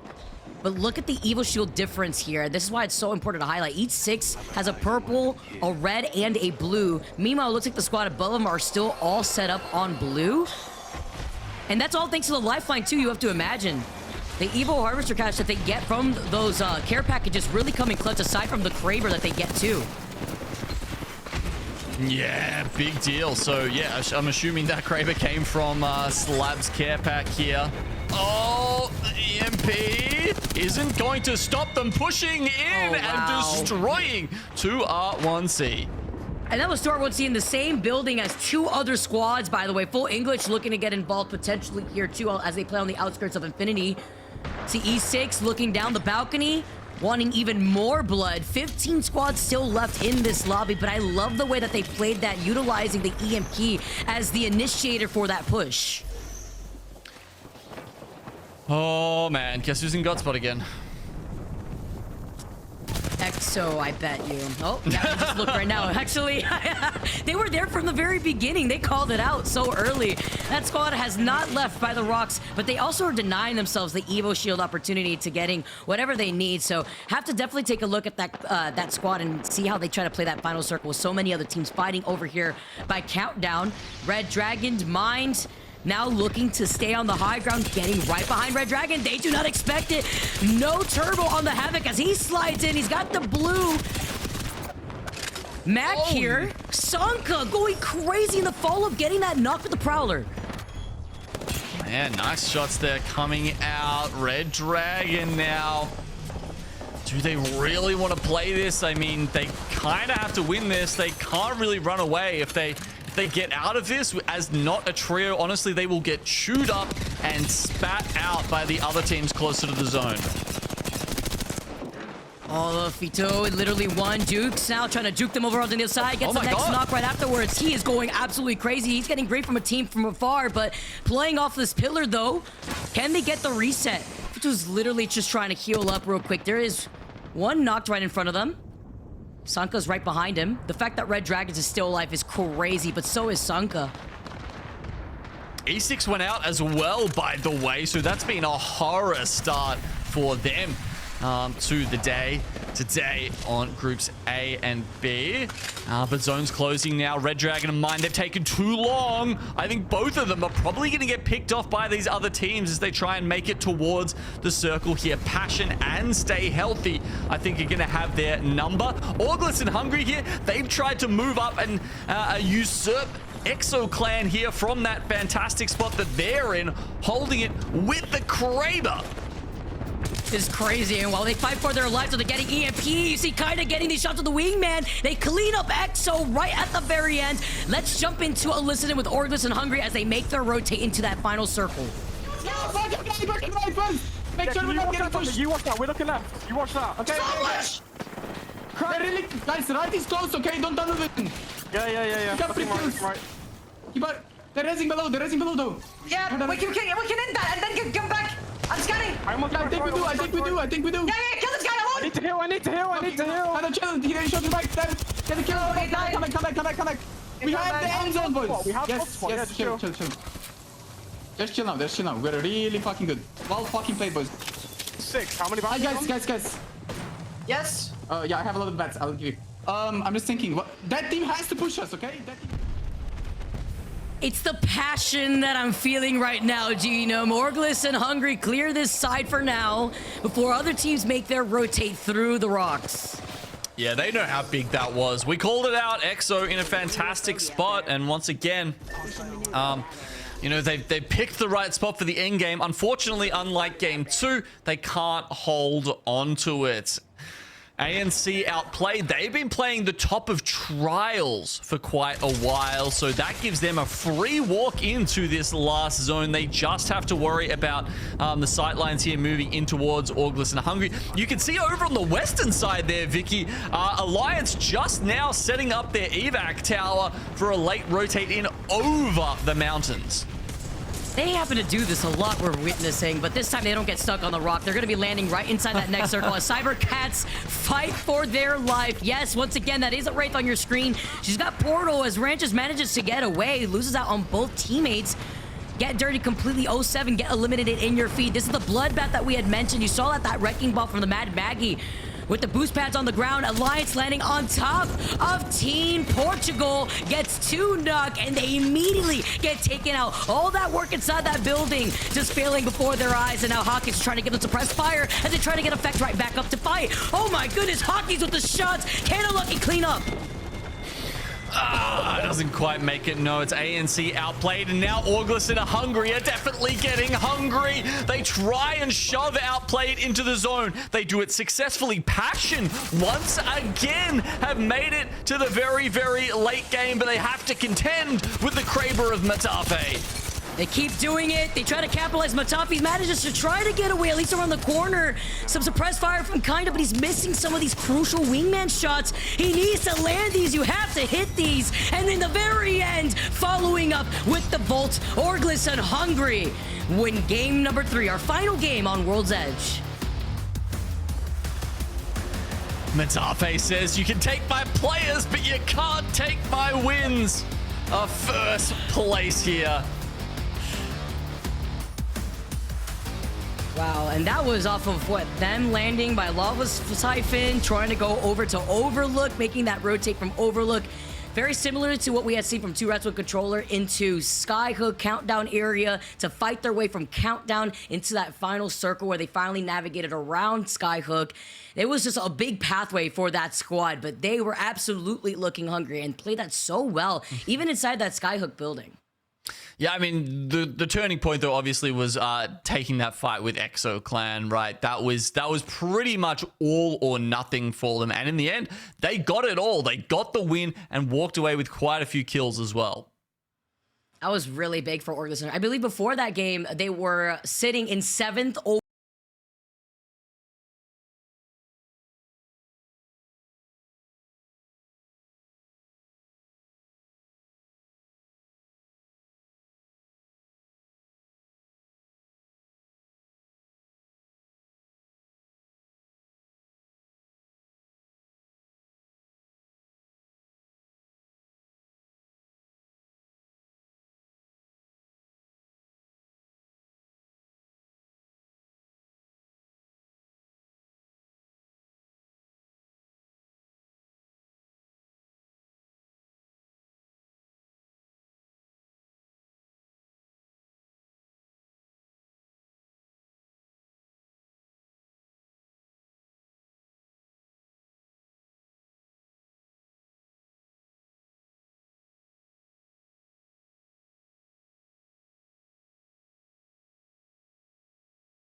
Up a lot of those points is really making it hard for some of these other teams. You know, you can't just grab a few points here and really waltz on by. You have to be performing extremely well if you want to be at the top of a lobby like this.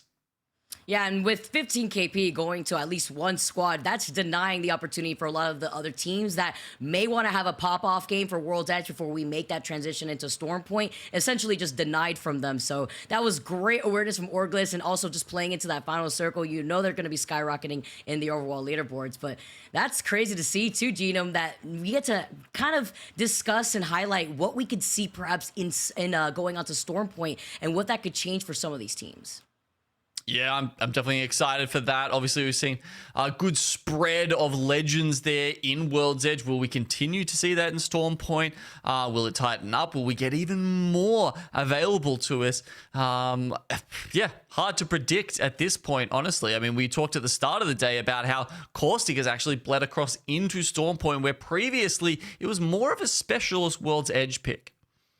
Yeah, and it's cool to talk about how we may see that consistency all the way through, whether it be teams sticking to the Caustic or we're going to see a shift away from that. But what has been interesting to see is not only did we highlight the rates, obviously, in World's Edge, if we could maybe see that going at the Storm Point, or if we're going to see an increase in Valkyries, especially the teams that may land on the north side of Storm Point because there's so much space to cover. But before we get ahead of ourselves, I want to bring back my girl Glitter here into the conversation because we have had a fantastic first 3 games here thus far in World's Edge. I feel like everybody came to play, people are realizing that the clock is starting to tick down when it comes to how much available time is left to put themselves in a solid spot, whether that's for regional finals or whether that's they're really focusing down for LAN, because we've seen some pop-off performances from teams that were in the middle or even farther below that in the overall standings. I mean, the fact that we have had Passion in the discussion 3 games in a row, whether that's a first place or a second place finish. I mean, that type of consistency from a team that needed it, because I think they were somewhere around 17th or something heading into today. That's huge. I mean, what is it, the meta?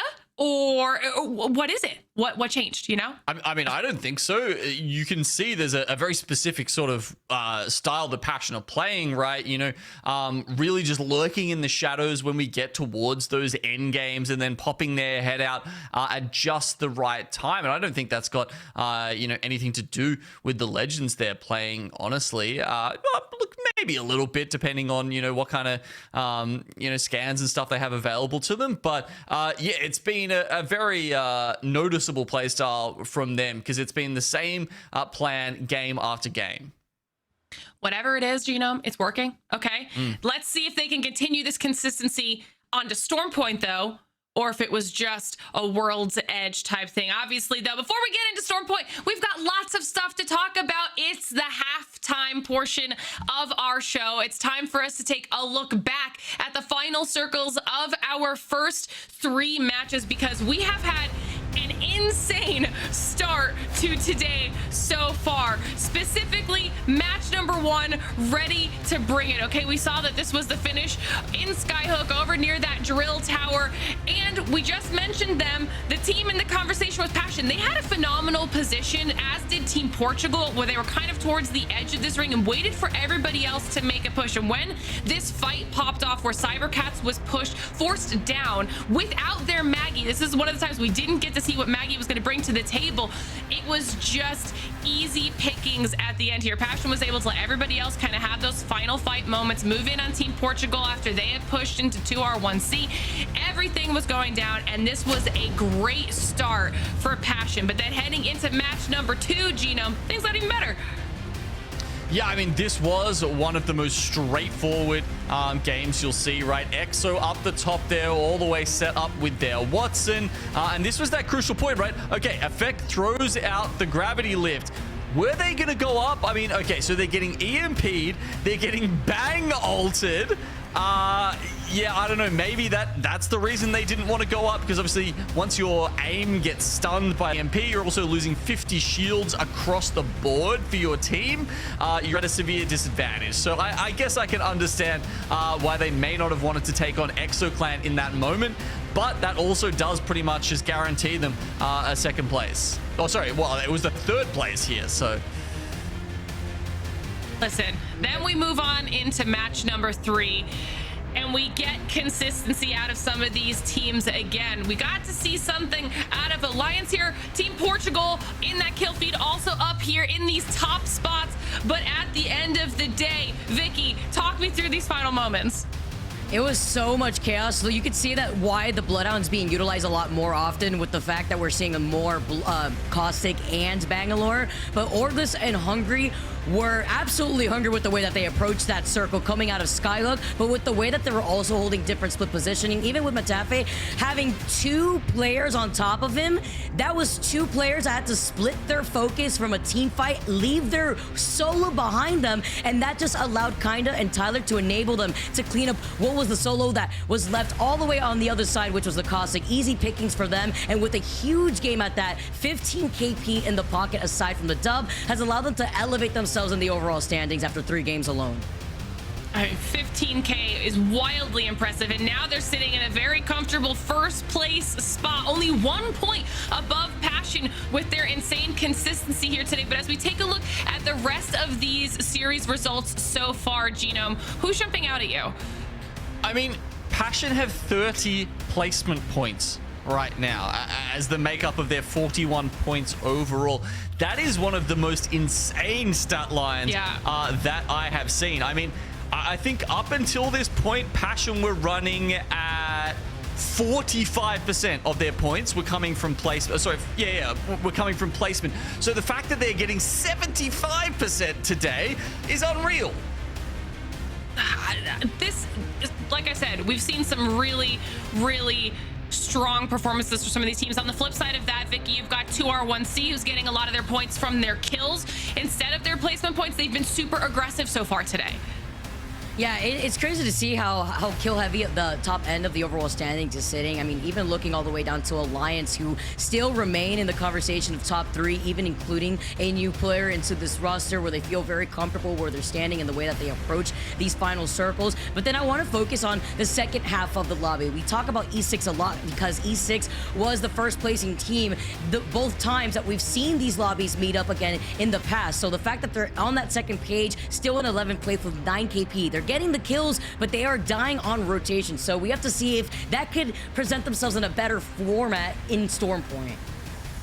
Yeah, definitely some teams here, they're going to be looking to make a big concerted push come the next 3 matches, whether that is a map that they happen to do better on versus World's Edge, or a team that just needs to get some points on the board. I mean, I know we keep saying there's a little bit of time, but I feel like I blinked and we've already finished 3 matches. I don't know what happened, where the time went, but these teams don't have a lot of time left, whether that's today or just one more match day after this for at least Group A, if I'm not mistaken. So we gotta put some pep in the step, okay? I'm excited to see what they can do here on Stormpoint. But you know that we always also have something for all of you at home.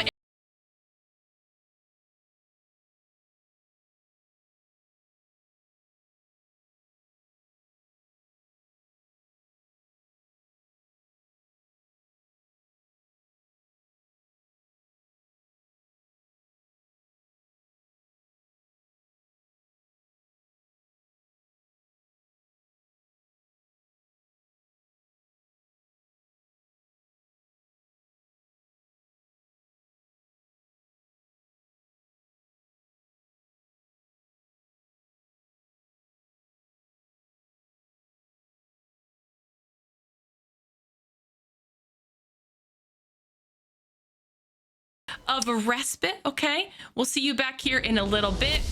For now, it's me and Vicky. We're looking towards Stormpoint. We talked about it. We've got to see what our teams can bring to the table here this time around. And with a new map comes in a potential different 50-50s, although Cybercat does like to split their loot between Coastal Camp and Echo, so we're not really expecting too much chaos to ensue in that area. But we do have each of our teams landing in their respective POIs, and with the perks coming into play, the Valkyries that we've been seeing in these lobbies too, you have to imagine how that skyward dive crosses so much distance on a map like Stormpoint, especially if your goal is to get the Cossack or taxi the big boys. I mean, even in NA, we saw Optic playing Gibby and Cossack and Valkyrie. If that's the end goal here, you have a Cossack on your team like we have been seeing, and like what Genome said, we've been seeing, especially on Stormpoint still, even out of World's Edge, then that may be the angle for some of these teams that want to prioritize those rotates.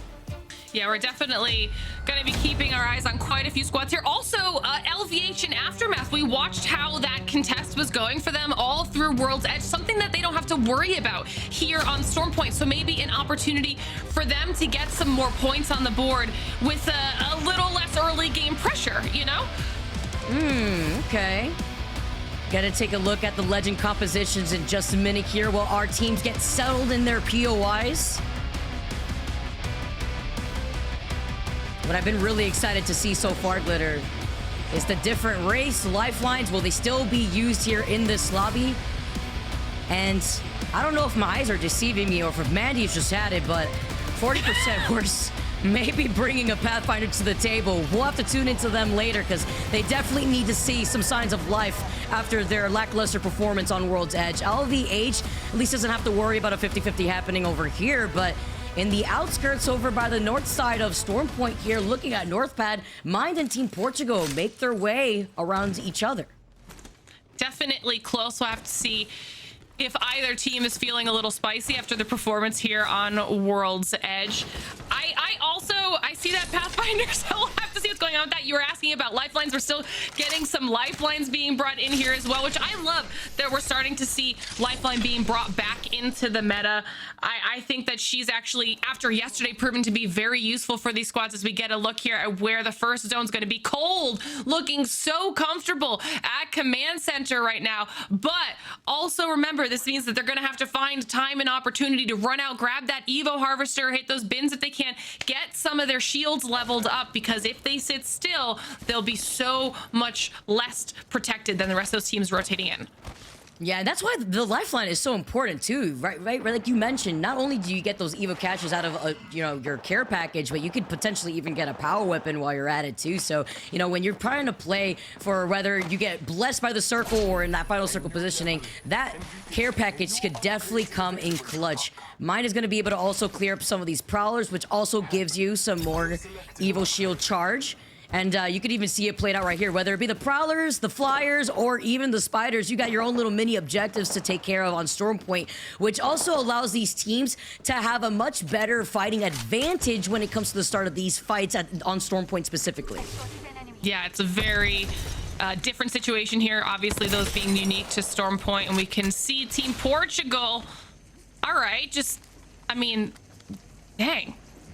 Just a little peek and a little shield crack there, being as annoying as possible against Mind there for Team Portugal.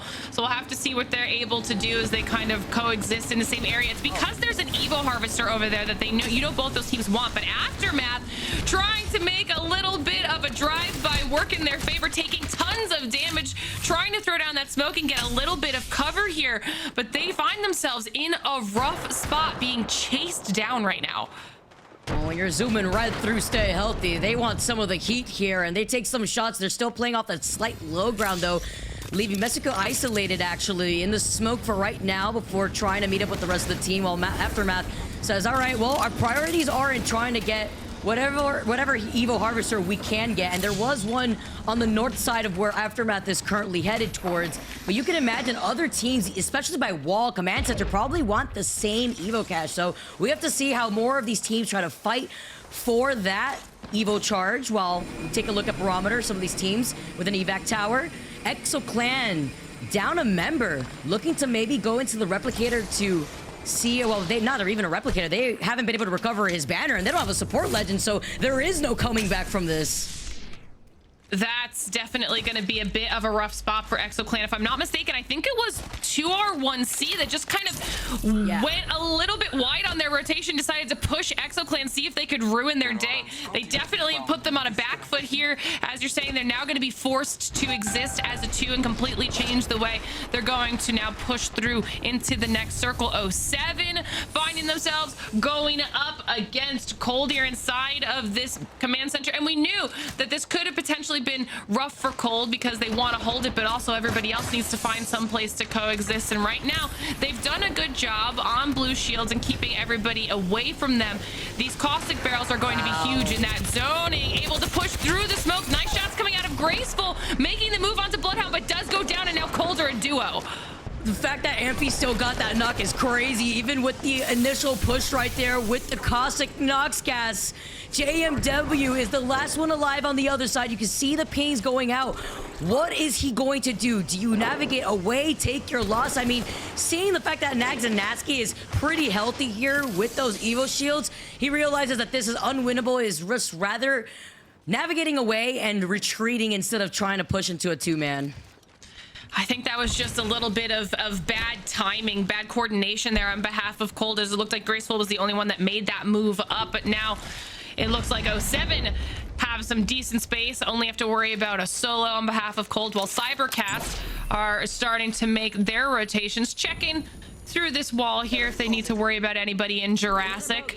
They know that there is one squad across the way, and they're gonna have to make a choice soon because they don't want to get pinched here between anybody else.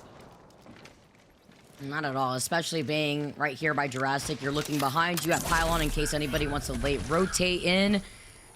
You see that quick scan, less than 5 seconds perk on the board here for Ilonzi. This is one of the teams also rocking the Valkyrie, by the way, so they will be able to get information if they take the Skyward Dive or even an evac tower overhead by any of the squads that may be in the middle of rotating. LVH, one of the teams that are slow rotating because they want to prioritize a survey beacon, see where other teams are right now, while also being able to boost up those Evo shields.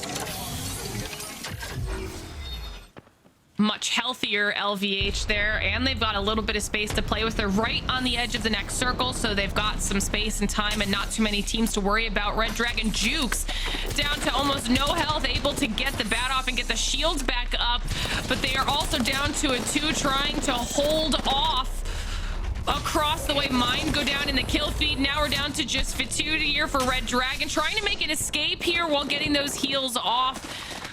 At least able to give himself a little bit of space, but that's definitely not what they wanted to happen. Hey, at the very least, the third party may have helped him get away just in time, hiding behind the bamboo tree right in front of him. But those prowler shots, unfortunately, were just not hitting for him. So he was unable to give some suppressed fire and trying to maybe get a reset going. But right behind him, you can see stay healthy. Infinity, Aftermath over to the other side. More of these teams are going to be rotating from the wall side, looking at Alliance and Team Portugal that are just about to meet. But it's this circle. Command Center with 07 taking that fight against Cold has now set them up in a great position on the outskirts of Command Center, but mostly looking at the teams that are going to be forced to travel uphill, looking like Stay Healthy, Passion, playing on the outskirts of that Command Center, closer to the Spider Den area. A little bit of an overview here. We've got Alliance going up against Team Portugal. Both teams keeping each other in their sights right now, not wanting to force too much action up at the wall. I believe there's one other team up on the other side of Team Portugal as well, on the other side of wall. So they're kind of finding themselves in the middle of everything, just taking their time here. Meanwhile, 2R1C slow rotating. They've got loads of space here on the map, which is giving them an opportunity to at least get those Evos nice and healthy. Same situation with ANC outplayed. They're now on purples and looking quite comfortable. Oh, they heard something. They know that there was a team right above them. They set up a caustic trap right behind them by the zip line, and they're just going to rotate away. Yep, that's going to be Team Portugal once again waiting on the high ground, but wondering here if ANC knew that they have blue Evo shield. Still would have been risky. I mean, even looking at LVH right behind them, they actually got away just in time. But as they make this rotate, Aftermath is playing on the edge of where this circle is going to be pulling, so they will be met with another team soon. Fighting now on the outskirts of Command Center. It's E6 that have taken this building up on the north side of the zip line. Over on the other side of that, see Alliance inside of the building over by wall. They will have to leave wall eventually for this next circle, with 3 other teams meeting them on the other side of where wall is. They've got a little bit of time here to play with, as they are on the slower side of this zone collapse, but they will have to make a move soon. They're trying to figure out what exactly is safe. I don't know if they realize that one of the teams across them is a duo in pest control. They're playing that a little bit safer, but they're going to have to make a push here. ANC outplayed in a choke right now with LVH, having a little bit of back and forth as well. Potentially going to try and take this as the beast of the hunt is popped. Oh, so the Spiders are trying to give them at least a little bit of covers here. Sometimes it be your own. It's not just the players like to worry about, but it's also the Spiders on the map. Dax now trying to get into position, trying to avoid the Arcstar, using the caustic barrels as a makeshift shield, but is in a good spot where his teammates could cover his back just to give him some suppressed fire. If this team does decide to overextend here, LVH see a team flying right above their heads. They turn around and decide, maybe we should try to take this squad that's uphill, or are we gonna wrap around that next choke that is to their north? There's another fight happening over here as SPS get caught in it. This is the Team Portugal you were talking about, all on blue shields. Now everybody fighting inside of this storm. Aftermath doing a good job at least taking out some people, but everyone taking big chunks of health damage right now, having to back off and try and get these heals, at least on behalf of LVH, maybe regretting moving back into the storm and having to continue this engagement. You can see it's LVH, Team Portugal are now out. Aftermath decide to escape, and it was looking like ANC Outblade might try to move in as well. Alliance, having finally made their move in, have to keep everybody in their sights. That will be Pest Control. One of Pest Control going down at the hands of Alliance. They've got a little bit more space now, and they are 3 versus a rat when it comes to having to continue moving in. Where did that solo go? He's still next to She's them. right. I don't know. There's so many spots on the side of Storm Point that you would just never expect. Oh, taken to the skies, LVH just cannot catch a break with these rotates. This is a good example and why to highlight how early rotates just really help out when you're running a composition like this, especially with the Cossack. They are paying for it now as Outplayed pinch him on the other side from another squad that was shooting at them from Cascade Falls. That is Orgless and Hungry with those 30-30 shots ringing in the air. But Andy Jax has found himself in a crevice here with the rest of his team, and they're here and they're happy with it, with the Replicator being right next to them. If they need to get any bats or med kits, looking at Willem, who's only got 1 syringe left. We also saw that Alliance was able to find that solo on Pest Control in the kill feed. So now Alliance has cleared out a little bit of space around them. They are sitting a little bit more comfortably as Orgless and Hungry continue just to kind of be watching the peripheral. They too will have to making a move in here in just a few moments. So they're trying to see who they can push through in order to do that. Looks like there might be Cybercats flying overhead as Orgless makes their move. And yeah, that is Cybercats. They have now flown past them, trying to find some safe space to coexist. But Elonzi taking lots of damage on the landing. Cybercats now down to just ranches as they are taking so many hits from everyone around them. But the double time coming in clutch as Ranches gets you some cover for right now. Outplay get eliminated in your feeds here.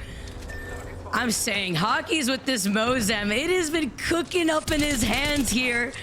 Sees the crypto drone. Unfortunately, though, does not have the turbo, so he still has that wind up here with 14 squads left trying to get uphill while these other teams exiting out from the outskirts of Cascade are trying to fight for their lives. 40% worse, right on top of Orgless and Hungry, who are playing off that low ground. And Glitter, you wanted to see it in action. Here it is, 40% worse that have only secured 1 single point so far. I mean, that zipline is gonna go that far, but he's at least on top of this team that's right below them. I want to see the mobility, okay? We've got Feast of the Hunt popped, and they're about to make a move here, so let's jump in real quick and see what their comms are doing. Smoke in the right side. We need to kill these guys. Nice, the blood will die. They're dying. 100 HP in blood. Nice. Or 10 HP in blood. You guys can stick me later, just play your spot. Yes, we can. I'm gonna go first banner. I'm putting mob reds down for you before you don't need to. No, we do. You can just plug him in, okay? Plug him in, man. Yeah, I will. Oh. Just alive. No, I'm dead. I can't. I got Kraber too. What the fuck? No. From the side. They might pushing you. Unzip. Oh my bad. I can't. Oh, nice try. I got Kraber too. I'm just dying from. Nice try, Mendy. My smoke was bad on the right. Like. Okay, listen, Vicky, I know they didn't win that engagement, but those shots at the end there were nasty. Man, so close here. E6 now so close to losing themselves, but Slab with the Hemlock takes out 07. That heady was crucial here. It navigates away with the lifeline being the lifeline that they need to maintain placement points. 2 rats, 1 controller, though, now get to move in and scoop up all the loot at their feet as if Christmas came early.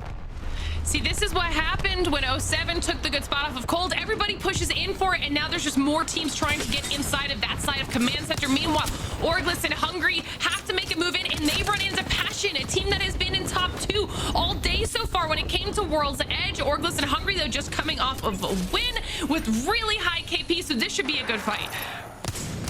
Well, Kinda's got the wingman. Don't let us down this time. We were looking at those shots. They came out on top, but those wingman shots, a little sus.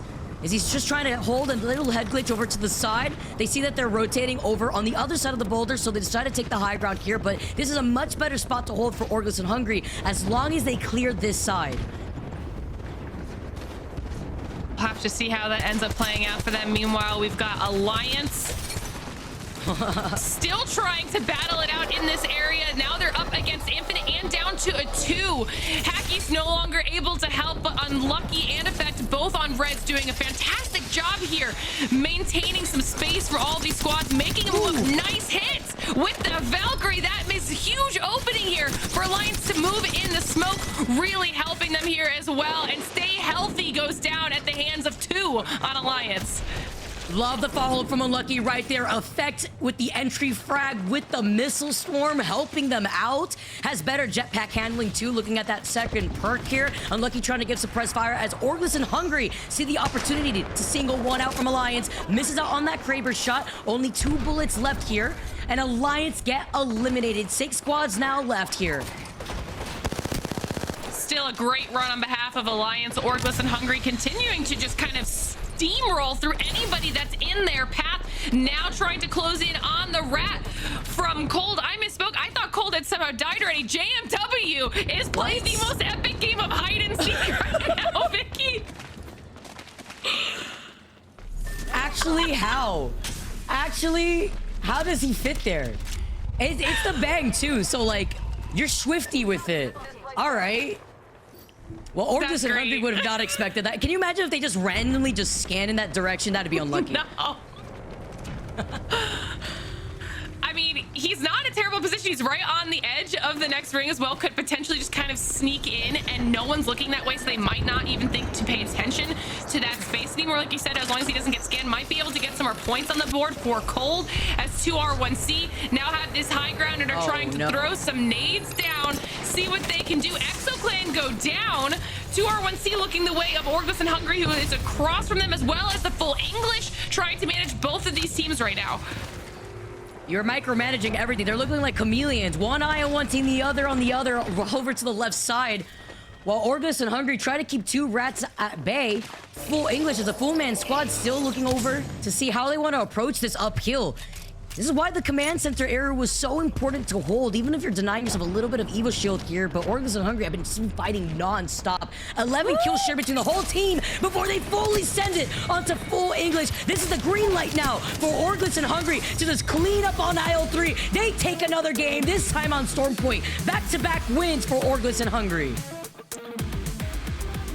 That was a very, very strong win for Orgless and Hungry as well. Like I said, we caught them time and time again, rolling through teams, whether they were in a choke or they were third-partying situations. They looked so clean and confident. And I don't know if you saw, Vicky, when we were on the overhead, Tyler went back over to where JMW was ratting, lost all of his shields for it. JMW punished him, but they did end up finding him hiding in those plants to take out the lone rat from Cold. I mean, that was a fun ending. That was really good too, and even better for Orgus and Hungry. Did they just get 15 KP all over again, like with the dub on top of that?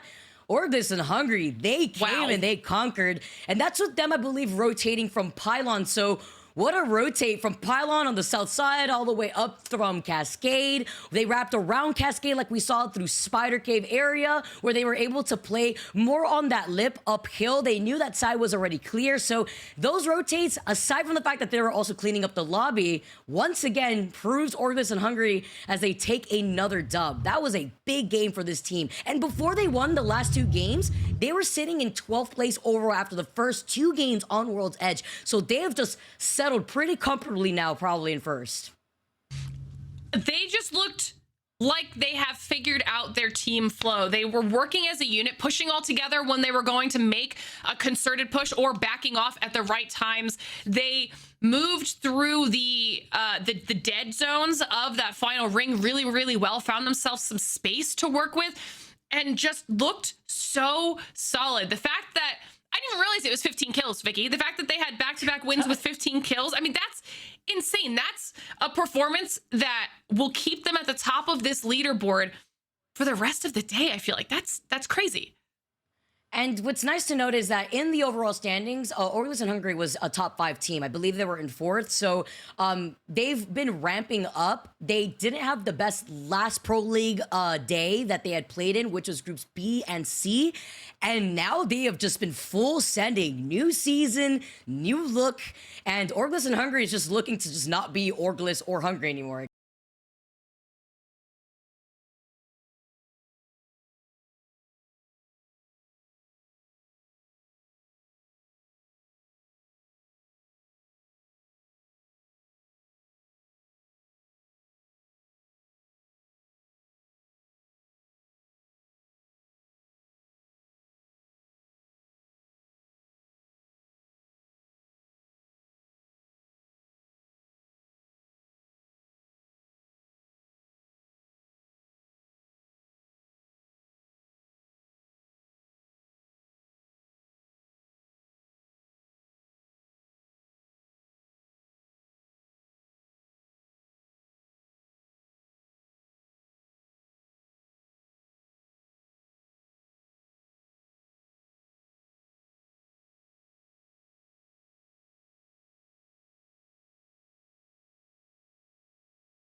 50-50 split between their placement points and their kills because they've been so consistent when they've been doing well. So they're now finding themselves at 69 points.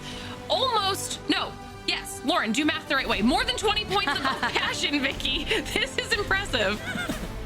More passion has definitely been brought in from this team too, because they've been consistently in the top 5 during World's Edge. But Stormpoint, we got to see this team keep performing, or Alliance is going to slowly creep their way up and surpass them, tying themselves up with 44 points apiece. 2 Rats from Controller, another team that has no issue fragging out themselves, but Orgless and Hungry, there's just such a big gap between themselves and the rest of this lobby right now. Yeah, these last 2 matches are going to mean a lot for some of our teams. But before we get into them, it's time for another short break. And when we return, more Stormpoint action coming at you.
Welcome back, everyone, to the ALGS. It's been non-stop action here in EMEA. I'm Vicky Kitty. I'm joined with Gina once again. Hope you enjoyed your little break, maybe 5-minute nap or something. But hopefully you got to take a look at the action, because we had non-stop action for our final circle closer to Command Center on Stormpoint.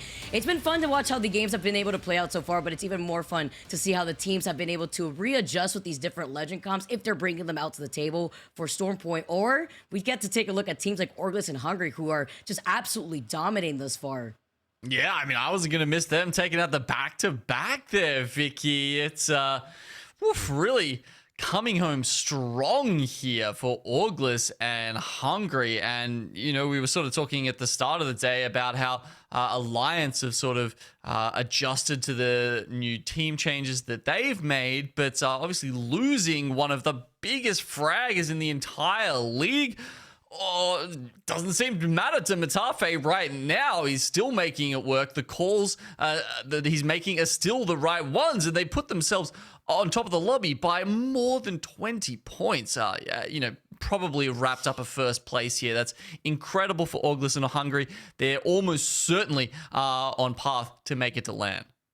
Yeah, if you guys are hungry, just like Orgless is right now, if you think that the Apex action ends today, well, guys, you couldn't be more wrong, because we have the EMEA and NA Challenger Circuit Finals tomorrow, starting at 7 p.m. CEST, kicking off with our very own Dia and Graceful for EMEA, and then NA at 6 p.m. Pacific time with Tom and TMT Church. So definitely make sure you check it out at twitch.tv/versus_GG, and obviously a huge thanks to our friends over at Versus GG for putting that show on for us. It's been a good time, so non-stop Apex action for you guys to take a look at if the ALGS is not enough. Nah, man, Graceful's like the nicest guy. Actually, I say that. He's with Dia. Dia is the nicest guy. Graceful is maybe the second nicest guy, but that is just going to be the most delightful cast. Yeah, whenever I think about Graceful, all I can think about, Genome, is our time in the green room back at Champs, where he was just pelting devs with all the questions of the world. It was great. It was, you had to be there. It was quite an experience. Graceful being able to take us to the Challenger circuit is going to be an amazingly enjoyable experience. And speaking of Graceful, they were able to just get fourth, by the way, in that last game that we saw JMW ratting it up on Bangalore, hiding in between a flower, if that's what you want to call it, over by Storm Point. But it's about those placement points that come in clutch. Yes, they didn't get the KP, but every point counts here for teams that are running out of time and putting themselves on the board for the overall leaderboard in the region.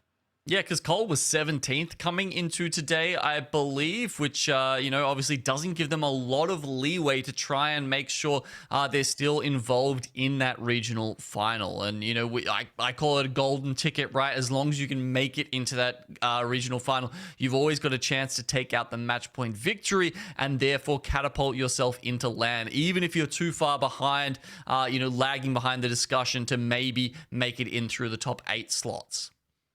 Yeah, it's a lot here for some of these teams. Even a good day like looking at Orgless and Hungary could help you stay safe in the top 7, so that way you don't feel threatened of being regulated or having to play through the Pro League qualifiers out here, and just basically wish or hope that you could finally make your way through. But taking a look at the map schedule right now and the teams that we're about to see going on to Storm Point once again, match number 5 is coming up shortly. 2 more games to go, Genome. 2 more games for some of these bottom end teams to secure the KP and the points that they need to find themselves in that safe spot.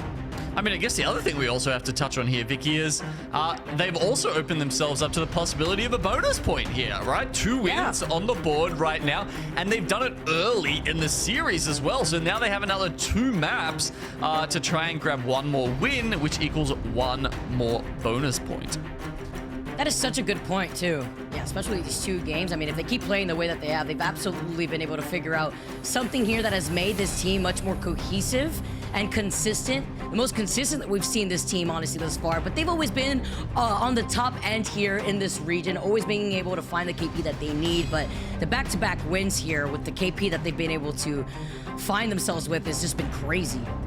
Yeah, it's interesting as well because they haven't necessarily always performed at LAN, but when it comes to the EMEA region, it feels like Matafe and, you know, whichever merry band of men he's leading at that particular time and that particular split always seem to end up somewhere towards the top.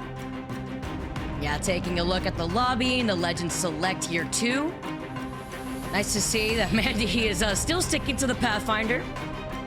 I believe in the faith here that he's got, at least with the rest of his team. But all eyes on 40% worse to at least get another point on the board before we dive into match number 5. But again, it's highlighting the fact that we're seeing most of the Bloodhound Bangalore Caustic compositions, and you highlighted it best, Genome. It's not even just on World's Edge where you get to secure some of these buildings or final circles with the Caustic. It's here on Storm Point too. Yeah, but not only that, I think we just saw Matafe and crew pick up the lifeline there, Vicky. Okay. Yeah, there it is. All right, Orgless and Hungry bringing out the lifeline. Bloodhound and Bangalore sticking to where they've been landing here too. But you already know, with the momentum that they've built up for themselves in the last 2 games, they're absolutely feeling themselves. I have no doubt of that whatsoever. That's yeah, that's a fun one. And I mean, gosh, you know, I think it's past round 3, if you're spawning that care package, it's a 100% chance to get a care package weapon, right? If it's in round 1 or 2, but like, honestly, you know, it's hard to get purple shield, get that level 3 upgrade, and also have your ultimate up by that point. So I think most of the time you will see them drop down the care package. It will already be at the point where you are guaranteed one of those weapons. You know what's also pretty nice to note is that with Orgless and Hungry landing in Pylon, there's that ultimate accelerate tower that's also right there. So they just get a free lifeline care package off the rip while being able to get everyone's ult online in the middle. Yeah. So that's something they could take advantage of right there from their POI. Yeah, it's not something you think about a huge amount, right? But you know, if you're playing at the Pylon, then yeah, damn, why not? You know, in previous times you could have auto upgraded an armor. Of course, it's not quite the same here.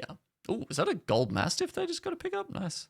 Let's go. Let's go. Stay healthy. Oh, And we are moving all the way back to the north side, but instead of us moving to the west, we are moving slightly over to the east. Potentially seeing a lightning rod circle on the outskirts of the high ground, closer to command center here. And full English is going to take advantage of the Evil Harvester that's right there. But this is going to be an interesting rotate, looking at the southeastern squads, looking at Orius and Hungry, who may rotate through Jurassic Park, or if they want to keep finding themselves in more of these fights, even try to take a fight over to E6, who haven't really been showing up in this lobby like they have previously. No, not at all so far. It's been struggle street for them. That's for certain. Pest control here. They are currently behind Passion. I don't know if they're actually looking to try and take a fight here, maybe catch one of them off guard. They probably just want to grab that Evo Harvester up ahead and get themselves to that blue armor and at least get some kind of perk online.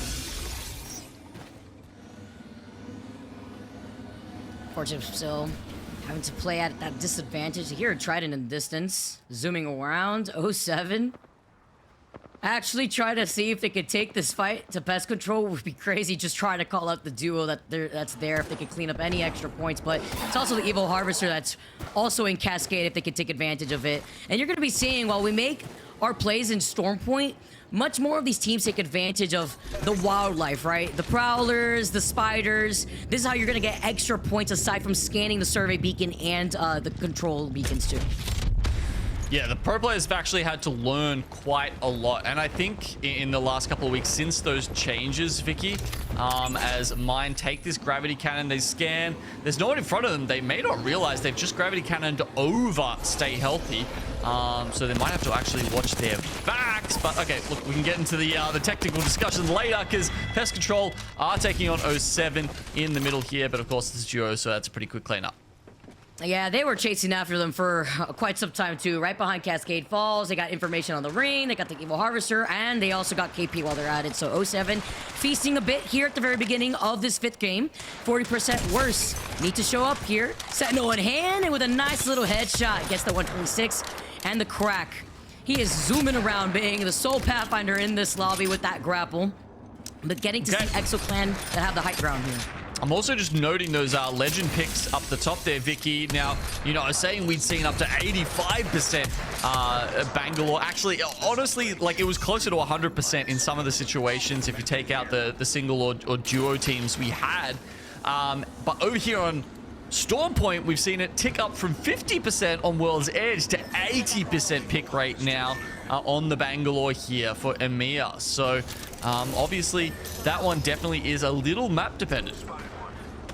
And what's interesting too, I mean, you have to imagine with Stormpoint, you have much more of that open space when you're trying to cross open ground. And if you're taxing along a caustic, you have a big hurt box, so you're much easier and prone to getting hit here. As 40% worse, still take some shots at Exo. They're getting away on the Trident for now, but it's prioritizing that rotation, while 40% worse also make their rotate over by that choke right in front of them, closer to Spider Cave. There's like 4 or 5 teams in Tridents right now, just zooming around the south side of the map, actually. Bit of a racetrack out there. Ooh. Oh. Did not. Oh, that was unfortunate. That was a fat finger. Whether it was a fat finger or like still confused of the legend that they were on in that last game on Worlds, or rather previously on World's Edge, because they did make the swap here. Maybe seeing if they have to get away in time, but it's okay. You will be able to charge that up just as quickly. The Skyward Dive doesn't take too long to come in. While Exo also trying to get away here from 40% worse. I'm surprised they actually turned around to still find 40% worse when they were trying to move right back towards the circle. Getting sieged inside Bamboo there. Take some shots in the car. They'll get out and try and reset here, but you can see just using those smokes to try and find cover. They're gonna have to pop the med kits before too long, but 40% worse are going to stay in the zone here to try and kill them, but they grab the gravity cannon out. One down. Actually gets the res here, like the little body block from Thorfinn, just in case before they try to run into that next circle. Do they have the meds is the question. I mean, we see that Fricks does here. He's got 1 med kit, 4 syringes. But how long do you want to play outside the circle? It looks like only 2 syringes for the player who had gotten knocked. As we see 40% worse try to chase out behind EXO, we get to see the overhead of where the circle is going to be pulling. Again, it's going to be pulling much closer to Lightning Rod, so Alliance is going to be sitting pretty, especially with a beacon right next to them, the survey beacon specifically, to let them know where everyone may be rotating if they haven't hit it already. In case they did hit it early, they could just get those early Evo Shield points. E6 also trying to call out Cold from the edge of the circle here, but more of these teams, we were talking about from that southeast, southwest side now, going to be rotating into that next circle, taking some of that circle damage. Yeah, I think the top portion of Command Center, right, where you come out past the spiders, is going to be an important spot to hold. E6, their malady continues here, getting completely caught off guard. They got ratted on. They were creeping up on them. They were creep walking on the high ground and found a knock in the process, evening out the odds. As a 2v2, E6 just tucks their tail and keep on running behind them. But if they run towards Stormcatcher, you have to imagine other teams that play on the edge are there, and it's Orgless and Hungry. What better timing for them to make their way after taking the high ground here, and E6 having to figure out where they want to rotate to if they want to take this low to high ground hilltop. I mean, they've been making some pretty good decisions the last couple of games, Vicky. As we said, on the hunt for a bonus point. But with all these other teams around them, you've got LVH over here. They're in striking distance of Red Dragon. And you can see they've taken the first casualty in the fight as well. We get that knock originally here. Red Dragon now trying to just restabilize. They have the advantage of getting that knock. They just want to get into a better position on the high ground without putting themselves at risk from a third party potentially coming up behind them. But so far, teams are still taking their time to rotate from outside of the circle chaos that we saw closer to Barometer. So Cascade Falls is in the clear for the next minute or so. They also see the Evil Harvester to their left. They could also try to prevent other teams from trying to take this Evil Harvester if they just want to camp it out. There's potentially some teams that could go past there, 40% worse being one of them. But a little further to the east. The Crave has come through for 2R1C. Just with all these lifelines on the map, Vicky, I think we've got 3 in the lobby. You know, you're just seeing an increase in care package weapons available. And we take those. Everyone's feasting when it comes to those care package weapons. And with the Craver in the hands of Hierarcha, they get that knock and they get the dirty. While EXO now have to play this out as a duo. So many duos that we've been seeing so far in this game 5. While 07 now actually trying to engage themselves. Gets the scan, sees a duo right in front of them. Sends out the nade here. You can't see anything if you don't have the Digi, so luckily for them, they got the PK with the Digi attached and ready to go. But Natsuki gets blasted. Nags with the car. Can't put a Digi on that anymore, and it's Cold. Quickly gets scanned. They quickly get eliminated as 07 clear them out. And this is a fantastic spot for 07 to hold as well. They're gonna get shoved out by the ring a little bit, but if one of those rings, rocks is still within the zone. No, it's not. They're actually thinking about wrapping all the way around, really? Or are they just going for the Evo Harvester that's down the... Yeah, okay, all right. So they grabbed an Evo Harvester that was just below the hill there, and now they're going to try and evac in for a new spot. 40% worse finally made their way outside the ring here. Red Dragon's still in the ring over to their left side.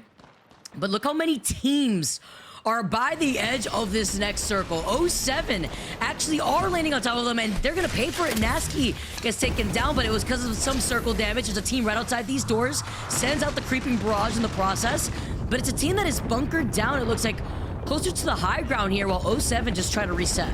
Yeah, that's Infinite up there. Look, they've been there pretty much the whole game, and the circle continues to pull towards them, so they will be able to play from that power spot for a little while longer. They don't give it up. They don't want to give it up. They shouldn't give it up, even though they did get the knock against Nasky. So I like this decision, but of course that works out quite well for 07. Good spot for them here. Looking on the other side, Infinite still are going to hold on to the side, but while they are here, they still have blue Evo shields denying themselves opportunities from trying to get those evil harvesters while playing for that end circle, of course. 40% worse, though, are getting gate kept themselves. 2 rats, 1 controller, meeting them on the other side. 40% worse, always seem to have their back to the zone. They're such late rotators. It's like, you know, really redlining it. 7 seconds now, you can see they're in between the zone and a Kraber. That is a rock and a hard place if I've ever seen it. Oh, it's tough with that rotate. Even with the Kraber in hand. It's like you were talking about before, just being able to have that Kraber is so important, especially if you could clear up some spots from some of these teams that are desperate to rotate in. The evac tower has been called in. And the fight inside of this cave here has also ensued right outside of where you would be rotating from the wall. It's outplayed. Aftermath, Red Dragon, Mine, 4 teams in this area alone, and Aftermath have now lost out on Bavis.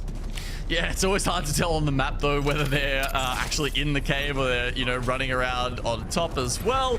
I guess we'll see, but it's certainly about to kick off underneath here. Aftermath, they can see they've left their Caustic player for dead. Probably not going to be able to get him back up as Red Dragon raced the zone. This circle just makes your eyes water. They trade here. V2 has to watch out. Looks at his health, but he gets taken out. Red Dragon. Now, Stalizi's trying to fight for his life. He's getting pinged from right behind before he himself meets them back in the lobby. 11 squads left, and it is Mine that did not give up this positioning, as they should. They cleared out the spiders, and they held the edge of the circle, and with their team composition with the Catalyst, it makes the most sense so that way they don't overextend. Okay, so there you go. All of them underneath, and all of them go down, except for Mines, the team that will take it out. Alliance there, you can see they've moved up into 2nd place now. This is the kind of result they want if they need to be in that top 8 to make it to land, Vicky. See if they can hold on to it here. Orgless and Hungry. Can they go for the 3 times? After 2 back-to-back wins with heavy KP, they are looking unstoppable right now. E6 is right on top of them. Team that's much more quiet in a lobby that they usually dominate over. Team Portugal do get scanned over to the right side. They see the Blowdown scan. Just trying to set up the perimeter. That's going to be Mine that are poking their heads finally out of the cave to see if they could rotate anywhere around. But right above their heads is Alliance that will have to drop down soon for this next rotate.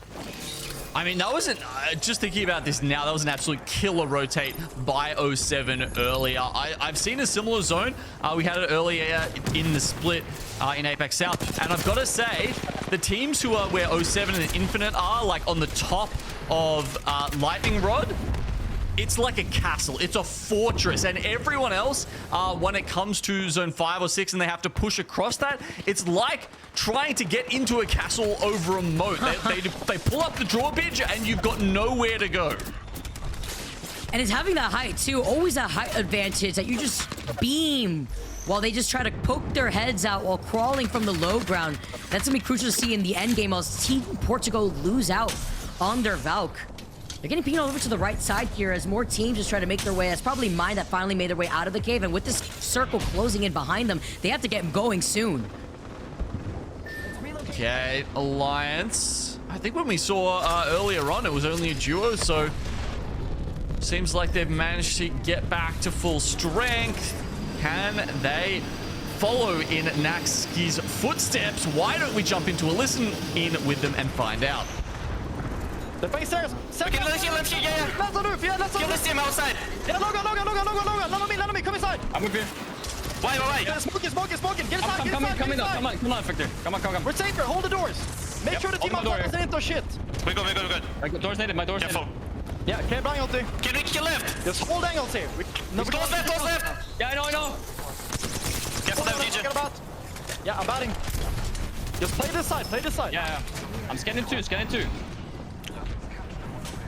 I'm picking this guy. Yeah, I'm with you. 3, 2, 1 swing. Tack, close right, two guys. Chill. Yeah, I'm batting. I'm blocking B. Yeah. Nice. We need to watch out from this here. I'm picking again. I'm smoking it. I'm just smoking it. Look at the sun. Yes, we need to walk in late on bridge. We need to fight for our side. I don't know where they are. I'm scared now. But he's not. Can we go? No. After Bengal. Oh, it's there above us. Bang ulti. I full killed them. Go. I full killed them. Okay, wait. Okay, so Alliance, they're doing pretty well taking control of this building, but as I said before, Vicky, I don't know how much that is worth getting across the next part into the top of Lightning Rod. I genuinely think is almost impossible. Element 6, 07, and Infinite will all be gunning you down as you come across. We've got about 5 teams on the other side of this. Will any of them make it across? I predict at the very most 1. Tyler looking at this movement right before his eyes, but how do you cross this right now? Trying to see if you can find your way around this building where Full English has held it down. Alliance on the other side. Unlucky's won. Hockey says, well, I don't know where they were trying to zoom their way through. Maybe take advantage of the Trident breaking off the map and then they just fly up from ahead. But Effect is the last one alive. That plan did not work out for them. Team Portugal get eliminated in the feed, so there's 7 squads left. And it's like you mentioned before, Genome, 07 are just playing king of the hill right now. There's still that corner trying to get through it, but it looks like he does not get onto the lip. Effect get eliminated after falling off the map, but regardless, you have nowhere to run. Look, I don't want to say I was right, but it kind of looks like I was right. Literally every single team on that side. Oh, actually, except for 2R1C, because a tiny amount of the far side actually remains in the circle. So 2 rats, 1 controller. Well, they're down to 1 rat. I mean, calling in the Exterminator may have to come into play here. With 07's game plan, having Nasky being on this Caustic, it'd be a shame if there's a crypto left in this lobby to just delete everything that they've worked out for. But luckily for them, there is no more crypto. It's only Uchaku who has that one last rat. Hayaka had gone down, so they could just sit pretty in here. Well, E6 also on the other side. Slab being able to pop that shield bat right now.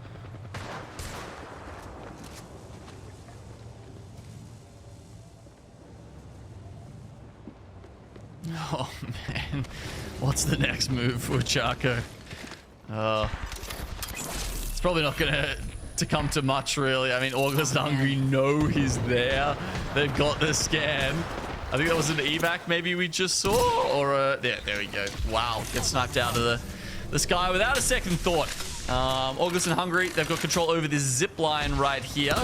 So they've got 4 squads left. We've got a duo of Element 6, and then 07, Infinite, and August all with the full 3 members up and running. It's crazy to see how frag-heavy Orglis and Hungry still are moving on. Trying to break records out here. They have 11 KP share between the whole team right now. Calling in the creeping barrage.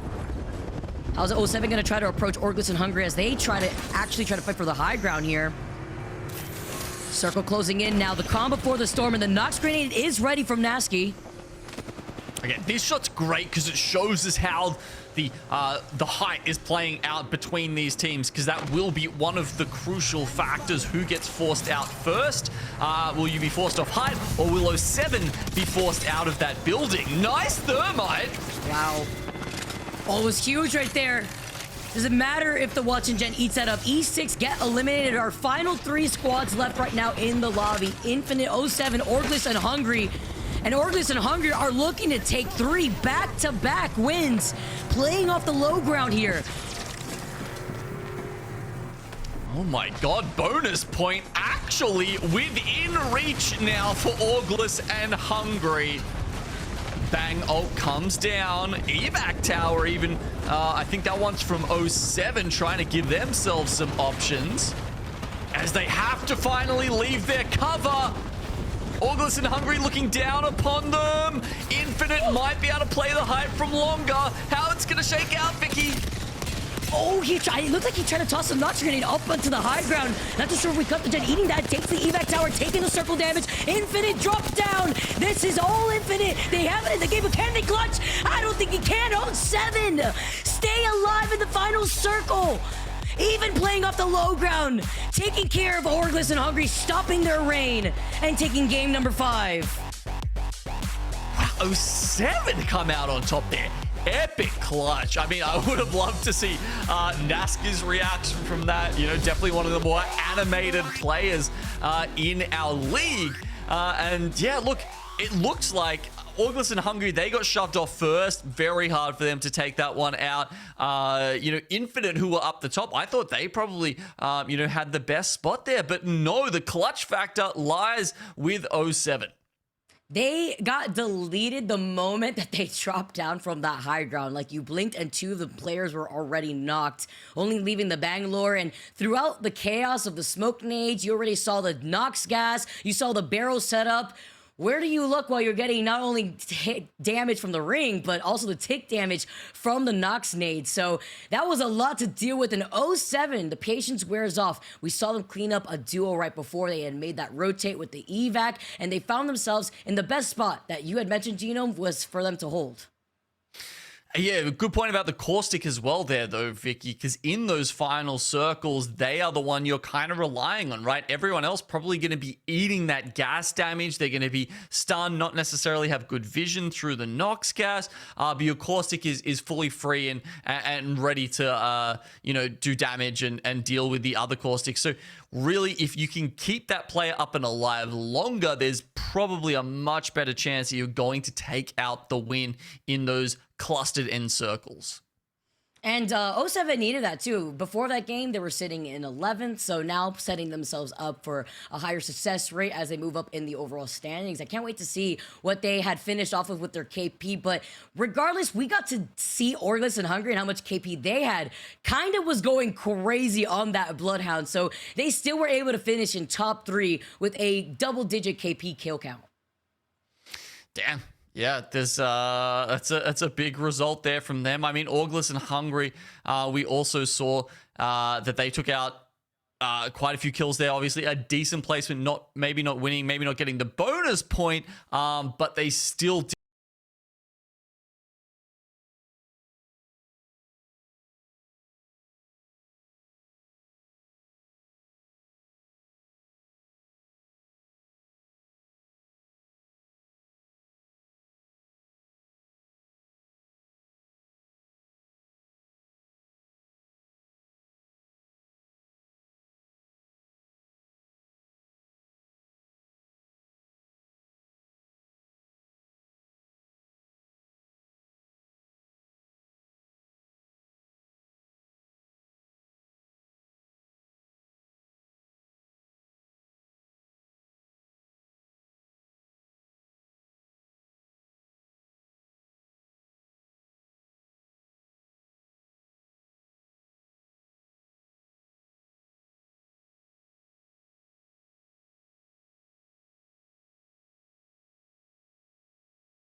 And that also shows you, when you make that rotate out without having that information, how crucial it can be for circles like this.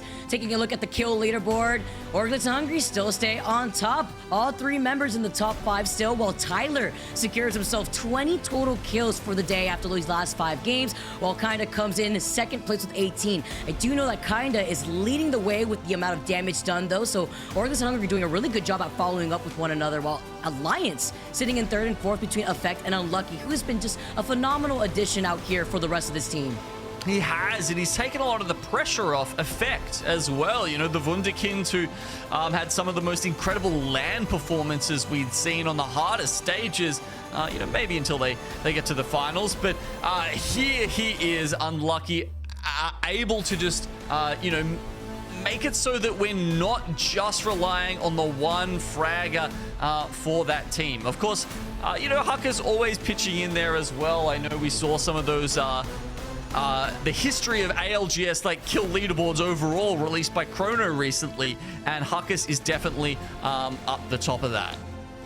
Amazing IG out here while we take a look at the overall standings after the last 5 games. Orgless and Hungry staying on top with 88 total points. What a window between themselves and Alliance sitting in second with 51. Looking all the way down, though, you can see that gap start being built up, even between Passion looking all the way down, because Passion being one of those placement teams that we've been seeing thus far, trying to clean up some crumbs that were left behind by Orgless, all the way down to even Full English, who are trying to play for positioning. Team Portugal that try to predict these circles, unable to find that spot in that last circle that we just saw. And then in the second page, E6 still settled in 11th. Okay, so Orgless and Hungry are, 37 points ahead of Alliance right now. So Again, bonus points on the table here. They got close to getting one. There's two different ways you can do it, right? 50 points ahead of second place. The other one is winning 3 maps. So they're actually both within reach now from ALGS and Hungary. What, like an absolute powerhouse performance from these guys.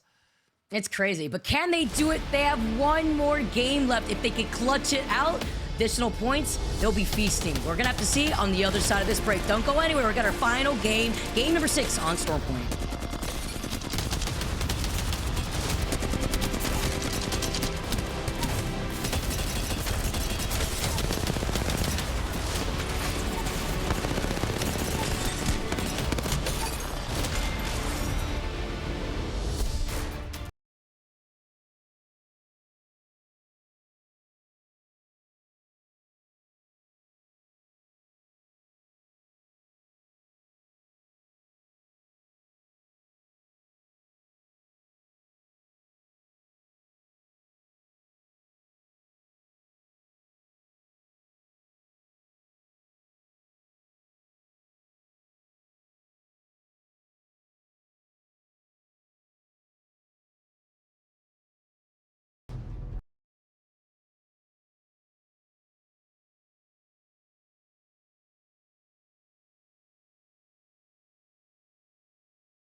Welcome back, everyone. We have one final game left in the books here on Stormpoint for Groups A and B. It's been a fantastic time so far, and with the chaos that just went down in that last game, Genome, I'm excited to see some more play it out for this final game.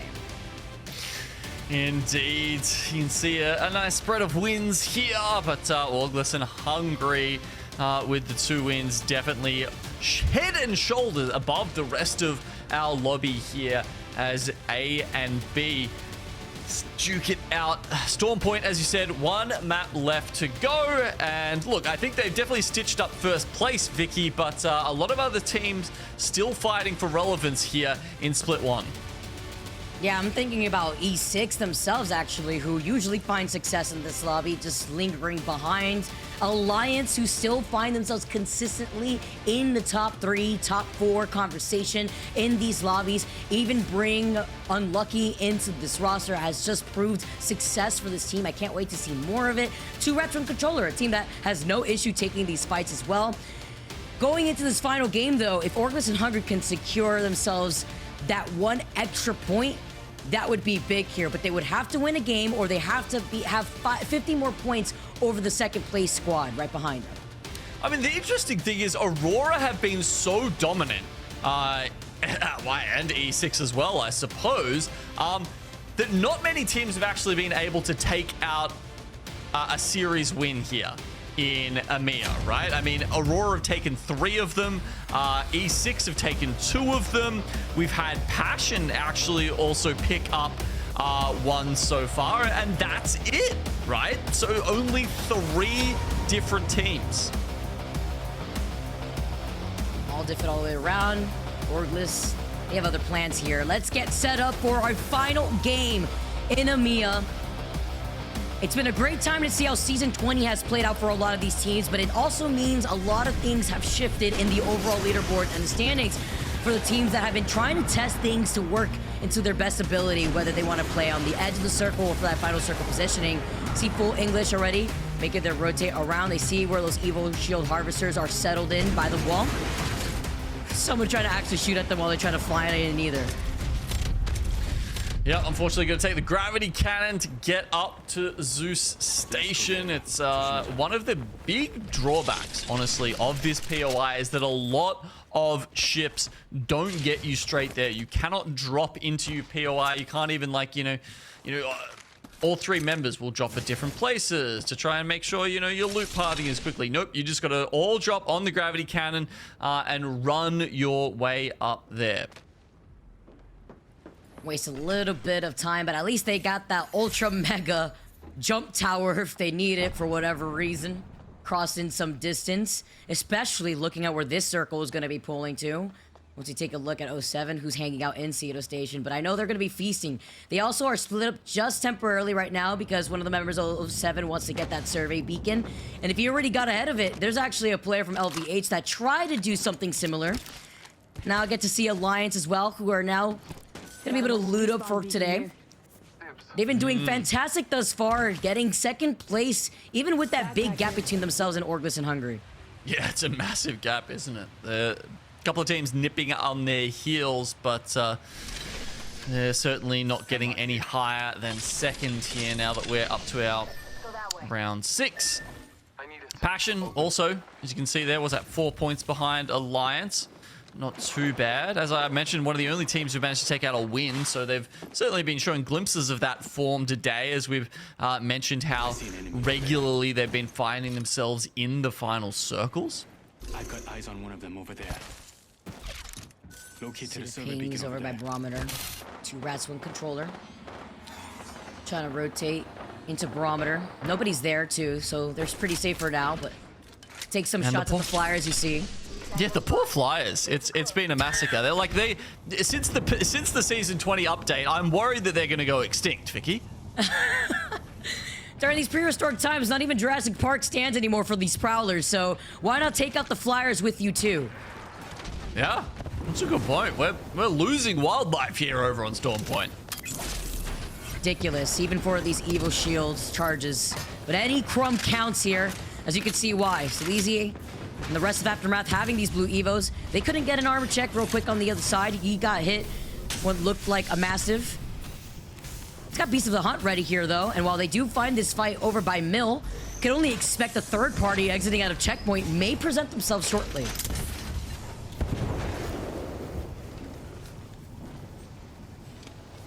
I mean, Mill is one of the possible finishes here. Could also go down to Beam. Could be Cedo Station.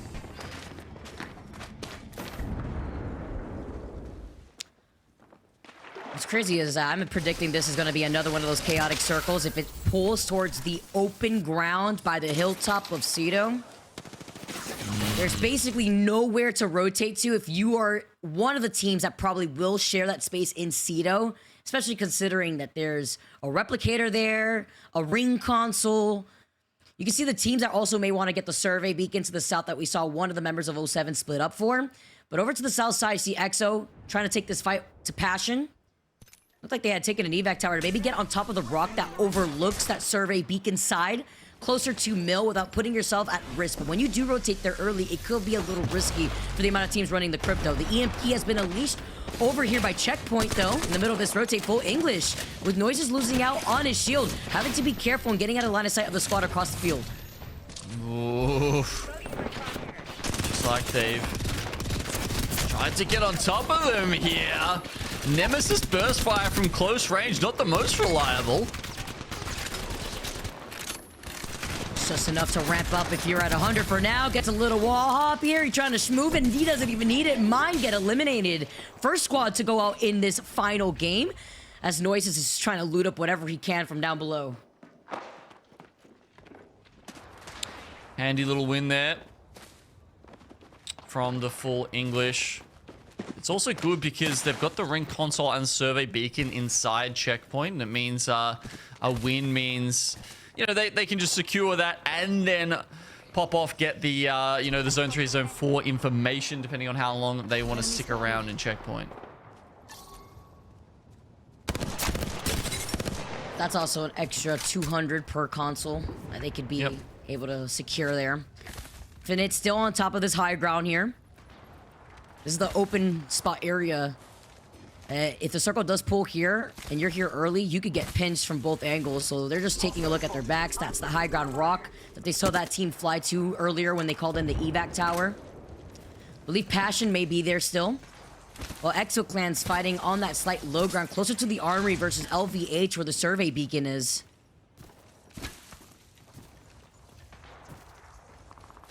Not a bad spot to have Watson in, though. You'd rather have Watson than Caustic up here. Just the reason being, in open spaces, it's a lot easier to carve out a situation for yourself with those perimeter fences than it is necessarily with the Caustic barrels. Trying to bust down that door. Suleezy has just not let it go. It's a Caustic v Caustic on each side here too, as they secure the opposite ends of this one specific building of Mill. Alcedo Station's also starting to get hot. It's Pest Control, the duo, now versus Cold as a 3-man. They get the scan, they see it's just the duo.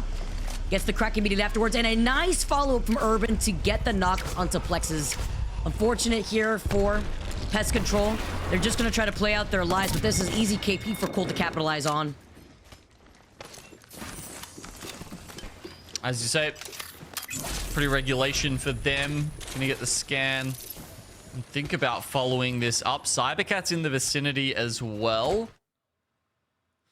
As you can see there, just prowling around. The zone shifts over west, so it could be a Mill finish. Wow, still a little bit of checkpoint in there. I'd say unlikely to shift back over there, but it does favor those teams now coming in from the north, like Alliance and Full English.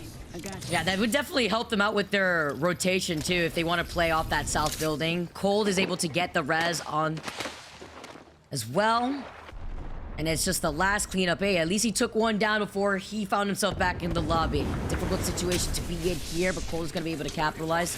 While taking a look at Outplayed, playing on the opposite end of Mill. This is that rotation point too. If Alliance decide to rotate right behind Outplayed since they're still over by Down Beast, or if they want to go through the choke that leads into checkpoint all the way south by Spider Cave. Closed door here. Spotted a subject over there. And see one of those teams we talked about coming in from the north here.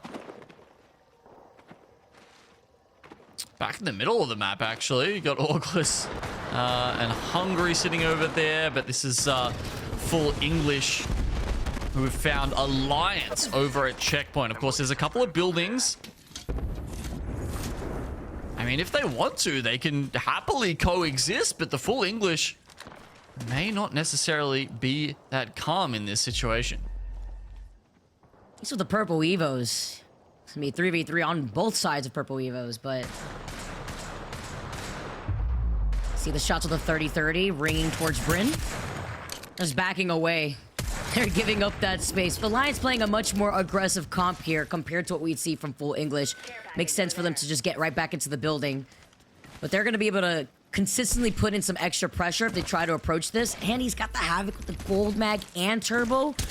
Actually, it manages to slide down the hill instead. They don't want to try to take this fight here uphill while the circle still may pull towards that choke point by the spiders. Oh man, that's Valkyrie definitely coming in handy there, being able to just get straight onto the high ground and immediately put pressure on, even breaking the door. EMPs goes out. That's only going to hit effect though. With that EMP coming in though and only hitting effect, still has the advantage here if you take a look at this aggressive positioning that Alliance is holding. With Beast of the Hunt and there being a Watson in the building, this is taking way more time than Alliance likes. So they're looking behind them to make sure that no third-party opportunity may be coming, because guess who's out and about? It's Orglis and Hungry making their rotate from Cascade through the bunker and right towards Full English. So that was a good call on Alliance just to back away and get some more information if they can scan that survey beacon. I mean, this is what I talked about with, there's multiple buildings here, right? You can coexist if you wish to.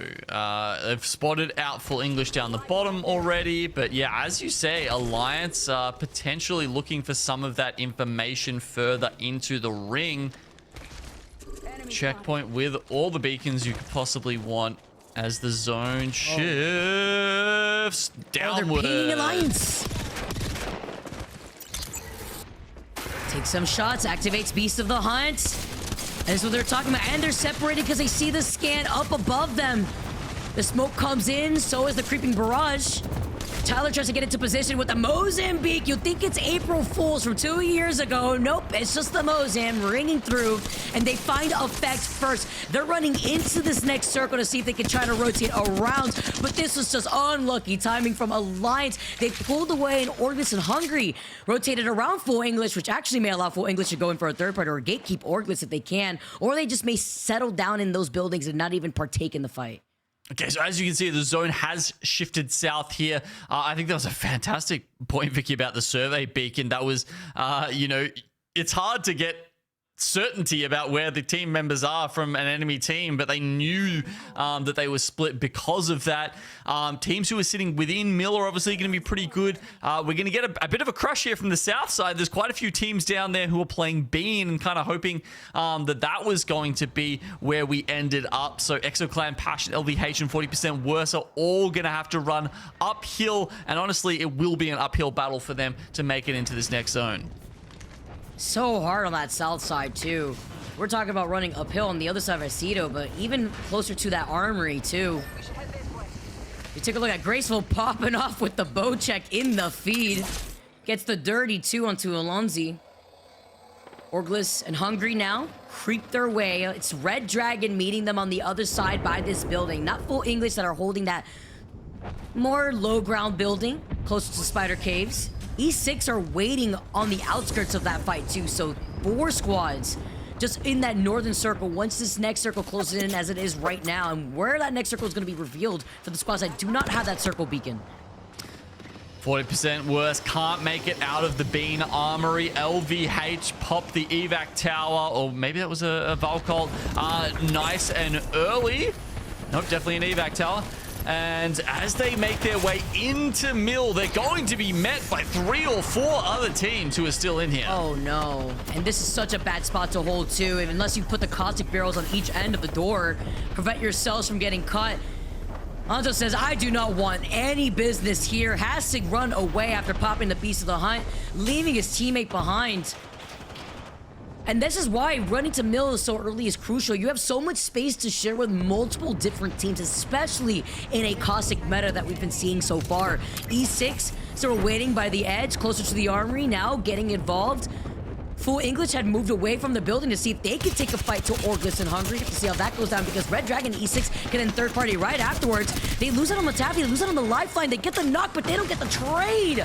Orglis and Hungry, they go down. And that was all thanks to Full English that found the opportunity and waited patiently to take that fight to them. No, man. I mean, bonus point enthusiasts are sad everywhere. They'll definitely win the lobby, but yeah, unfortunately don't manage to get the 3 wins. That Chaos hanging on the high ground, E6. K-Sweeney losing out on that shield, so does CJ here. It's only the Slab who's rather healthy. He does get the knock originally, though. Can he get the trade? He gets a second knock. Can he do it himself? The Gen is right there to help out, but the third party being called in to help take down the Dreams. Full English, one after the other. They conquered Orglis and they conquer E6. Cole and the feed get eliminated right afterwards. And now Full English get this entire side of the circle to themselves. Yeah, incredible timing from the Full English. They're going in with the EMP just to finish off any remaining shields. Not that the teams really had any by the time that the Full English got there. I mean, they could have stayed down the bottom, right, Vicky? They could have played that bottom house and just waited for other teams to rotate past them. Instead, they take the initiative. They go up and they grab a whole bunch of kills for their troubles. Really shows you how patience paid off for them too, whether they wanted to stay in that building or capitalize off of a team that could have third-partied them later if that squad had finished fighting above them. Good rotates and timing for Full English while they make the ping over by the building to their right. Oh, the squad is taking off right before their eyes on the Valkyrie Skyward dive. Noise just looking to see who's around the area, especially with that crypto drone. And look at the teams that have to rotate from the armory side. 07 is in trouble. Hedgeman has taken control over the rock ahead. Aftermath get eliminating your feeds. 8 squads remaining in this feed. Passion have not left from this high ground rock, though. They went from one rock to another. Outplayed, get eliminated in the scans coming in clutch for Henchman. And I mean, look, I don't want to overuse the phrase, Vicky, but if you're between a rock and a hard place, Passion have control of that rock. And they're just going to be sort of like bashing everyone else into it. So, yeah, look, another 6 squads around them. A couple of teams sort of just trying to play behind this building, even just a little fence. There's not a lot of cover in this final zone here. So I think we're actually going to see a lot of teams go down pretty early. And Team Portugal being the first one. The next 35 seconds, everyone has to go into that next circle here. Let's jump into a listener with 2 rats, 1 controller, while we see the wingman shots popping off in the feed. Get the KP now because it's not sure we get it later, no? We will get now. Just stay. Get it. Okay. Break the fucking drone if you can. No, I cannot. I will bangle the left side and smoke the house. Yeah, they're moving up. And it's all good. They're in the dark position. We are safe. We just need to hug left. Just hug left. Get the KP there if you can. Hug left. Complete safe. Complete safe. I have EMP. Complete safe. Chill. I can EMP these guys. I crack on. Yeah, you should do it. I bangled them. I'm gonna go. Nice. Chill. I'm waiting. I'm gonna EMP now and we kill them. Go. Missy. Look at this. They're all fucked. Left side. Swing left. All you, Missy. Crack, go stick.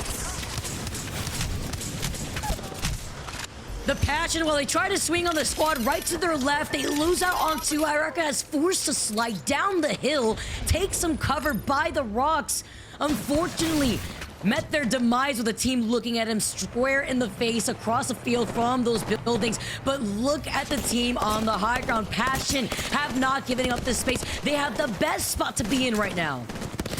And with Alliance not winning that fight over a checkpoint, they have ceded second place to Passion. And I think Stay Healthy are about to cede the game to them as they slide down the hill to victory. Wow.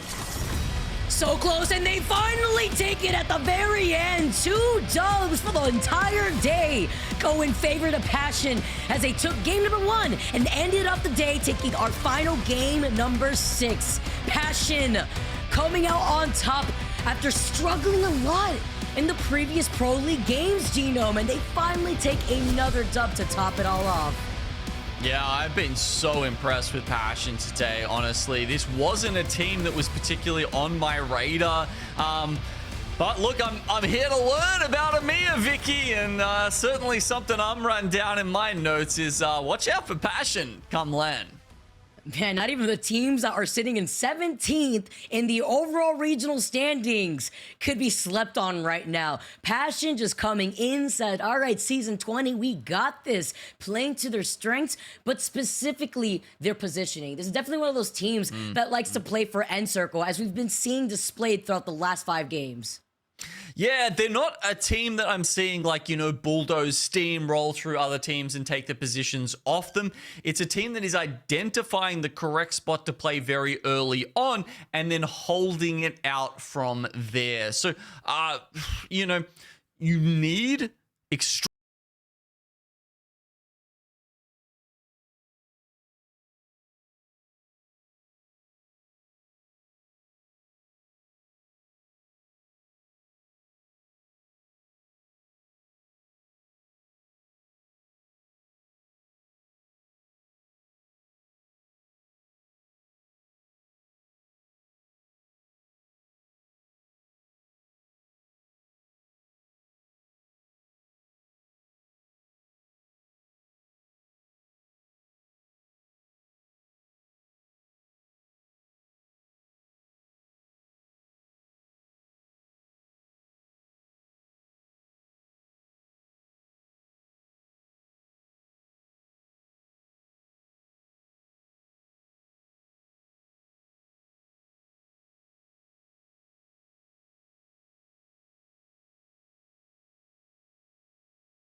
fun way to close out the series here today. We almost had the bonus point being added. It was just this close with those fights on the edge that just did not go OAH's way.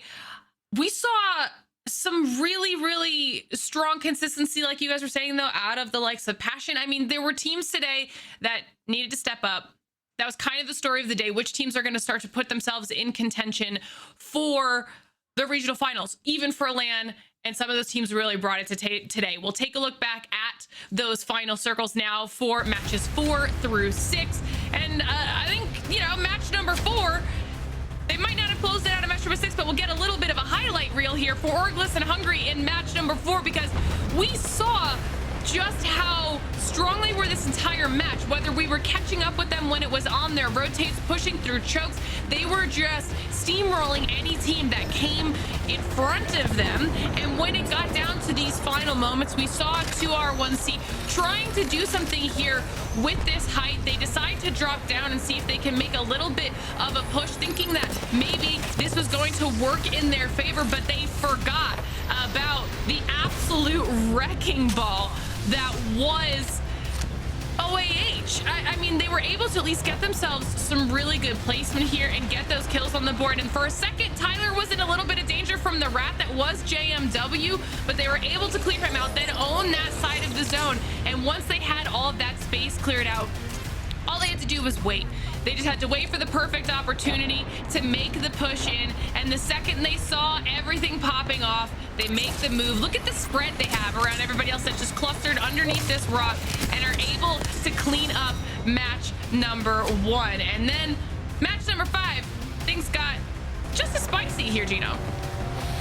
Yeah, this was the fun game we had over at Lightning Rods, and if you'll remember, we had, it was Infinity up the top, 07 down the bottom, and we were talking about how important Caustic is in these kind of circles. You can see the bang ults trying to come down, but Watson also playing her part with the interception pylon there, being able to make sure they're not getting too stunned out. Now look at this, Infinite about to drop down, almost full health at this point. You know, it's really interesting to see, to keep your eyes. I think there were shots coming out from the evac tower that actually landed there. That is wild from 07. You know, your accuracy is so low when you jump on those. And Vicky here will close out match number 6. Passion back on top here, finding themselves some decent points. Yeah, they started the day strong and they ended the day strong, and it was with heavy KP. Even with game number 1, they won with 7 KP, but here with 11 KP to clean up the rest of the lobby was something else. I mean, they didn't have to give up the high ground whatsoever, and nobody else had any way to actually contest them there without getting shot from every angle. So great showing from Passion, and also the consistency to always be within that top 5 if they had that chance. Yeah, that was massive for them. And you can see what it did when it comes to these series results. Orglis and Hungry with 91 points in that first place position, but Passion not that far behind. 70 points is a phenomenal day here, Gino. Yeah, exactly. Finishing off with 45 placement points. That is a ridiculous stat line there. I mean, we'll have to go check out what their average placement was for the entire series later, but you know, they were lagging behind a lot of other teams on, or some other teams on kills, but it was just that consistent game plan that got them through this. The way that they really find themselves in these end circles was second to none today. Meanwhile, I'm looking at these series results, and it's huge for the likes of ExoClan. They were one of those teams that we had looked at that was kind of in the bottom 10 heading into today. We talked about how those teams really needed to step up, Vicky, and they put themselves in 8th on the day. Absolutely, yeah. A lot of the teams that we were taking a look at to see if they could stay performing were absolutely able to step up. Even looking at Cybercats, we're talking about their consistency, still staying in that top 10 is important for them to try to break through that barrier, because they're finding themselves in that border between 7th and 8th, and that is just no man's land territory. You do not want to hang out there, because you never know what could happen for a lot of these other teams that may find their pop-off days. Well, we'll see just how much these series results impact our overall standings as we now get a look at what happened to Orglis and Hungry. They are now only 9 points behind. I mean, this Aurora was so far ahead of everybody, Genome, coming into today, and Orglis and Hungry has just completely shut that gap down. They've completely shrunk it. Of course, but you've essentially got the asterisk on your screen there, right? It says, you know, series played, so Aurora still have a chance to get, to essentially reopen that lead, and I imagine that they will, because the lowest placement they've had so far is second. That is a stat. Dang. And not to mention, though, Vicky, we talked about this at the top of the show. Our teams, if we're looking all the way forward to playoffs and LAN, they're trying to get around the 90-point threshold to secure their spot to be able to play there. And Orglis and Hungry has essentially done that.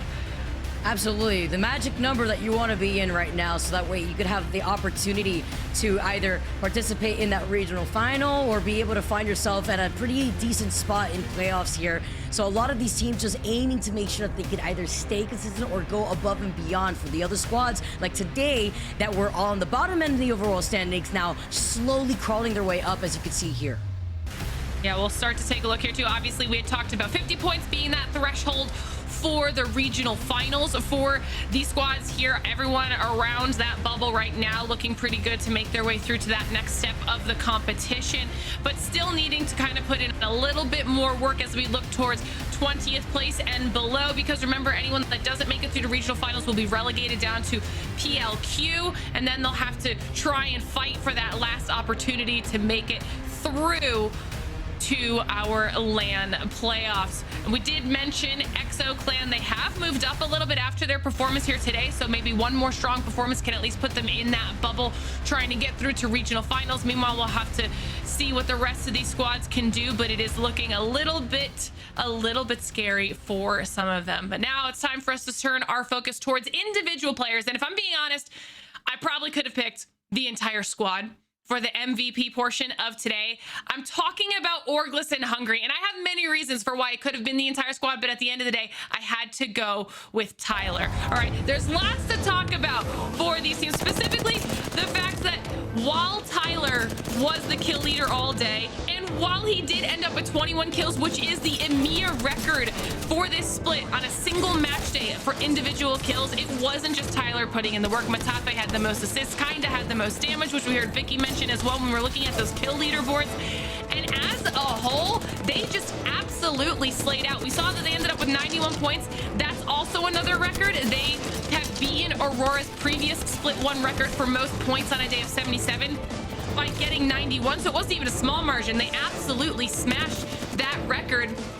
But then when it comes to Tyler, you need to remember, Tyler's a new addition to this squad. He's playing on the Bangalore for Orglis and Hungry, but he came in as a mid-season pickup when Unlucky went to Alliance. And Tyler is showing why he was picked up for Orglis and Hungry. I mean, over 6K damage dealt here today. A phenomenal performance on behalf of Tyler as an individual, yes, on behalf of Orglis and Hungry as well. On the whole, the back-to-back 15 kill wins into a 12 kill third place finish. They were just unstoppable here today. So for me, it had to be Tyler for the MVP, but we also have an opportunity here to talk to Matafe from the squad. If I'm not mistaken, I believe should be ready to go. Congratulations, dude. Phenomenal day today. How is the squad feeling right now? Thank you. The vibes are amazing. I don't really have much more to say. At like 5th game, we were all out of breath from screaming, just saying chill down. But yeah, it was amazing today. I mean, I've got to ask you, because this is something that I've been wondering, what do you guys feel like season 20 has done for your team? How has it benefited you? Because even just from yesterday to today, yesterday you guys didn't finish above 12th place, I think, and then today no one could touch you. So what was the difference? Well, if I'm completely honest, yesterday after our not so good performance, we just went into VOD review. We focused on our games, and then we very strongly focused on Aurora's VODs. We went through everything they do, every single game, and then just applied what we can to our gameplay. And then obviously we can't do everything the same because, in my opinion, they have the strongest 2 POIs in this meta because they land hard edge. They have a lot of wildlife to kill, to get points, to get armors up, etc. We can't do that from our POIs. But yeah, we basically applied as much as we can, and yeah, it worked. I mean, that's actually really interesting. Looking at Aurora after, you know, the very dominating team, obviously in EMEA, and then taking note of that. I mean, going on to the next question for you, bringing back in Tyler, you know, he trusts you heavily as an IGO. We heard it in his interview yesterday. How you said the vibes are high, but when you looked at the VOD review and after a lackluster day yesterday, what was that change mentally for the team when you guys saw that and then were able to replicate that success for today? I don't think we were in a bad mood yesterday. Obviously, not doing well hurts, but I think we are all as confident as we can be. Like today, we just managed to prove it. But we were confident from the get-go that we are still one of the top teams. Even with unlucky going, Tyler is still the GOAT. So yeah, no problems there. And then, you know, you were talking a little bit about your POIs just there before, Tyler. You know, having access to Pylon and Lava Siphon, which I think before the Season 20 changes, you would have said, you know, arguably some of, if not the best POIs on the map. How are you feeling about them now that we do have those changes and things like PvE are so much more important to your early game? Yeah, I think early rotating to zone, which is what we played the entire first half of the split, is much harder now, because when you upgrade to blue, you need so much damage that it's almost impossible to just level up from damage like you could before, playing Conduit, for example. So now we're basically playing a mini game within the game, like going from one bin to the another bin to harvester points to UAV and just collecting points until we get purple, and then we get in later on and play the game. Because we have such a big advantage over the teams that are there early. Well, you mentioned that you guys VOD reviewed heavily on Aurora, and after today, now you smashed Aurora's record for points on an individual match day. How does that feel? Clearly, like, it worked. Yeah, it feels amazing. I don't know what to say. My teammates are crazy good. Today they made 0 mistakes. I personally threw 2 games, but yeah, they just played insane today. So the vibes are great. I mean, you were leading in assists as well, so I don't really know if you could say you threw 2 games because you guys slayed out. I won't keep you any longer, though. Congratulations one more time, Matafe, and thank you so much for coming on and chatting with us. Thank you. Talk about humble. Well, how can he have thrown 2 games? I mean, either way, Orglis and Hungry were they put on an absolute showcase on how to play in this new meta here today. So congratulations one more time to them. But we're almost done here in EMEA. So Vicky, I kind of want to get your final thoughts here on the day. I know you were excited to get into this Season 20 meta. Yeah, I'm loving the legend diversity that we are seeing, like Lifeline being put into the Pro League, seeing Wraith back into the play, potentially for World's Edge. It's just been so exciting. We're talking about different pathing that teams are having to take because of the Evo Harvesters. There's so much change that it feels like a fresh breath of air looking at Apex Legends from a competitive standpoint. And I honestly can't wait to see how other regions adjust to that leading up to LAN.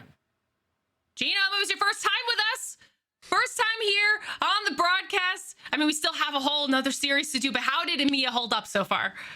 I really enjoyed it. You know, Orglis and Hungry, they really put on a show. As you said, I enjoyed that very much. The incidence of Lifeline was quite high in this region. I think that always makes for fun because you're getting some, you know, some early fights with like Kravers and stuff coming out. And then we had the Crypto, and that was one I maybe didn't expect as much. APAC North in times past were, you know, the region that had 16 Cryptos in a lobby. But it seems like EMEA have taken over that mantle. You know, NA will probably rein that in just a bit for you. See a little bit less of that as we move on to the next region. But speaking of NA, obviously we keep mentioning we might be done here in EMEA, but that doesn't mean that we don't have a whole other series of gameplay right around the corner later on here today. So you have to make sure that you tune into that, all right? 3 p.m. Pacific, 6 p.m. ET, 11 p.m. GMT. And there is still tons of action to be had on behalf of all of these teams. Will Oxygen Esports be a squad that are able to pick up their performance? We saw a phenomenal day from them on match day 4, now finding themselves just outside of that top 10. And you know that they're going to want to try and make a push in to claim one of those top 10 spots. Then, of course, we have GKS, a team finding themselves just inside of the top 10 that I am talking about right now, having a really strong day. Last time we got to see them play, will they be able to replicate that success here now that we get another chance to check in with them and their performance? And then, of course, Elevate, top 4 right now in our overall standings, finding themselves to be relatively consistent throughout the season here so far. What will this new meta in Season 20 bring to the table for these 3 squads? As always, though, if you miss any of the action here today, you can always just follow us on social media, which will be at Play Apex Esports on X and YouTube, or at Play Apex on Twitch. And that way you won't miss a single second of how any of this split plays out. Now, like I said, we've got a little bit of time before our next region. So while you're waiting, go play some Apex. Test out what you've seen some of our pros doing here and see if any of those strats help you climb that ranked ladder. We'll see you right back here at NA just a little bit.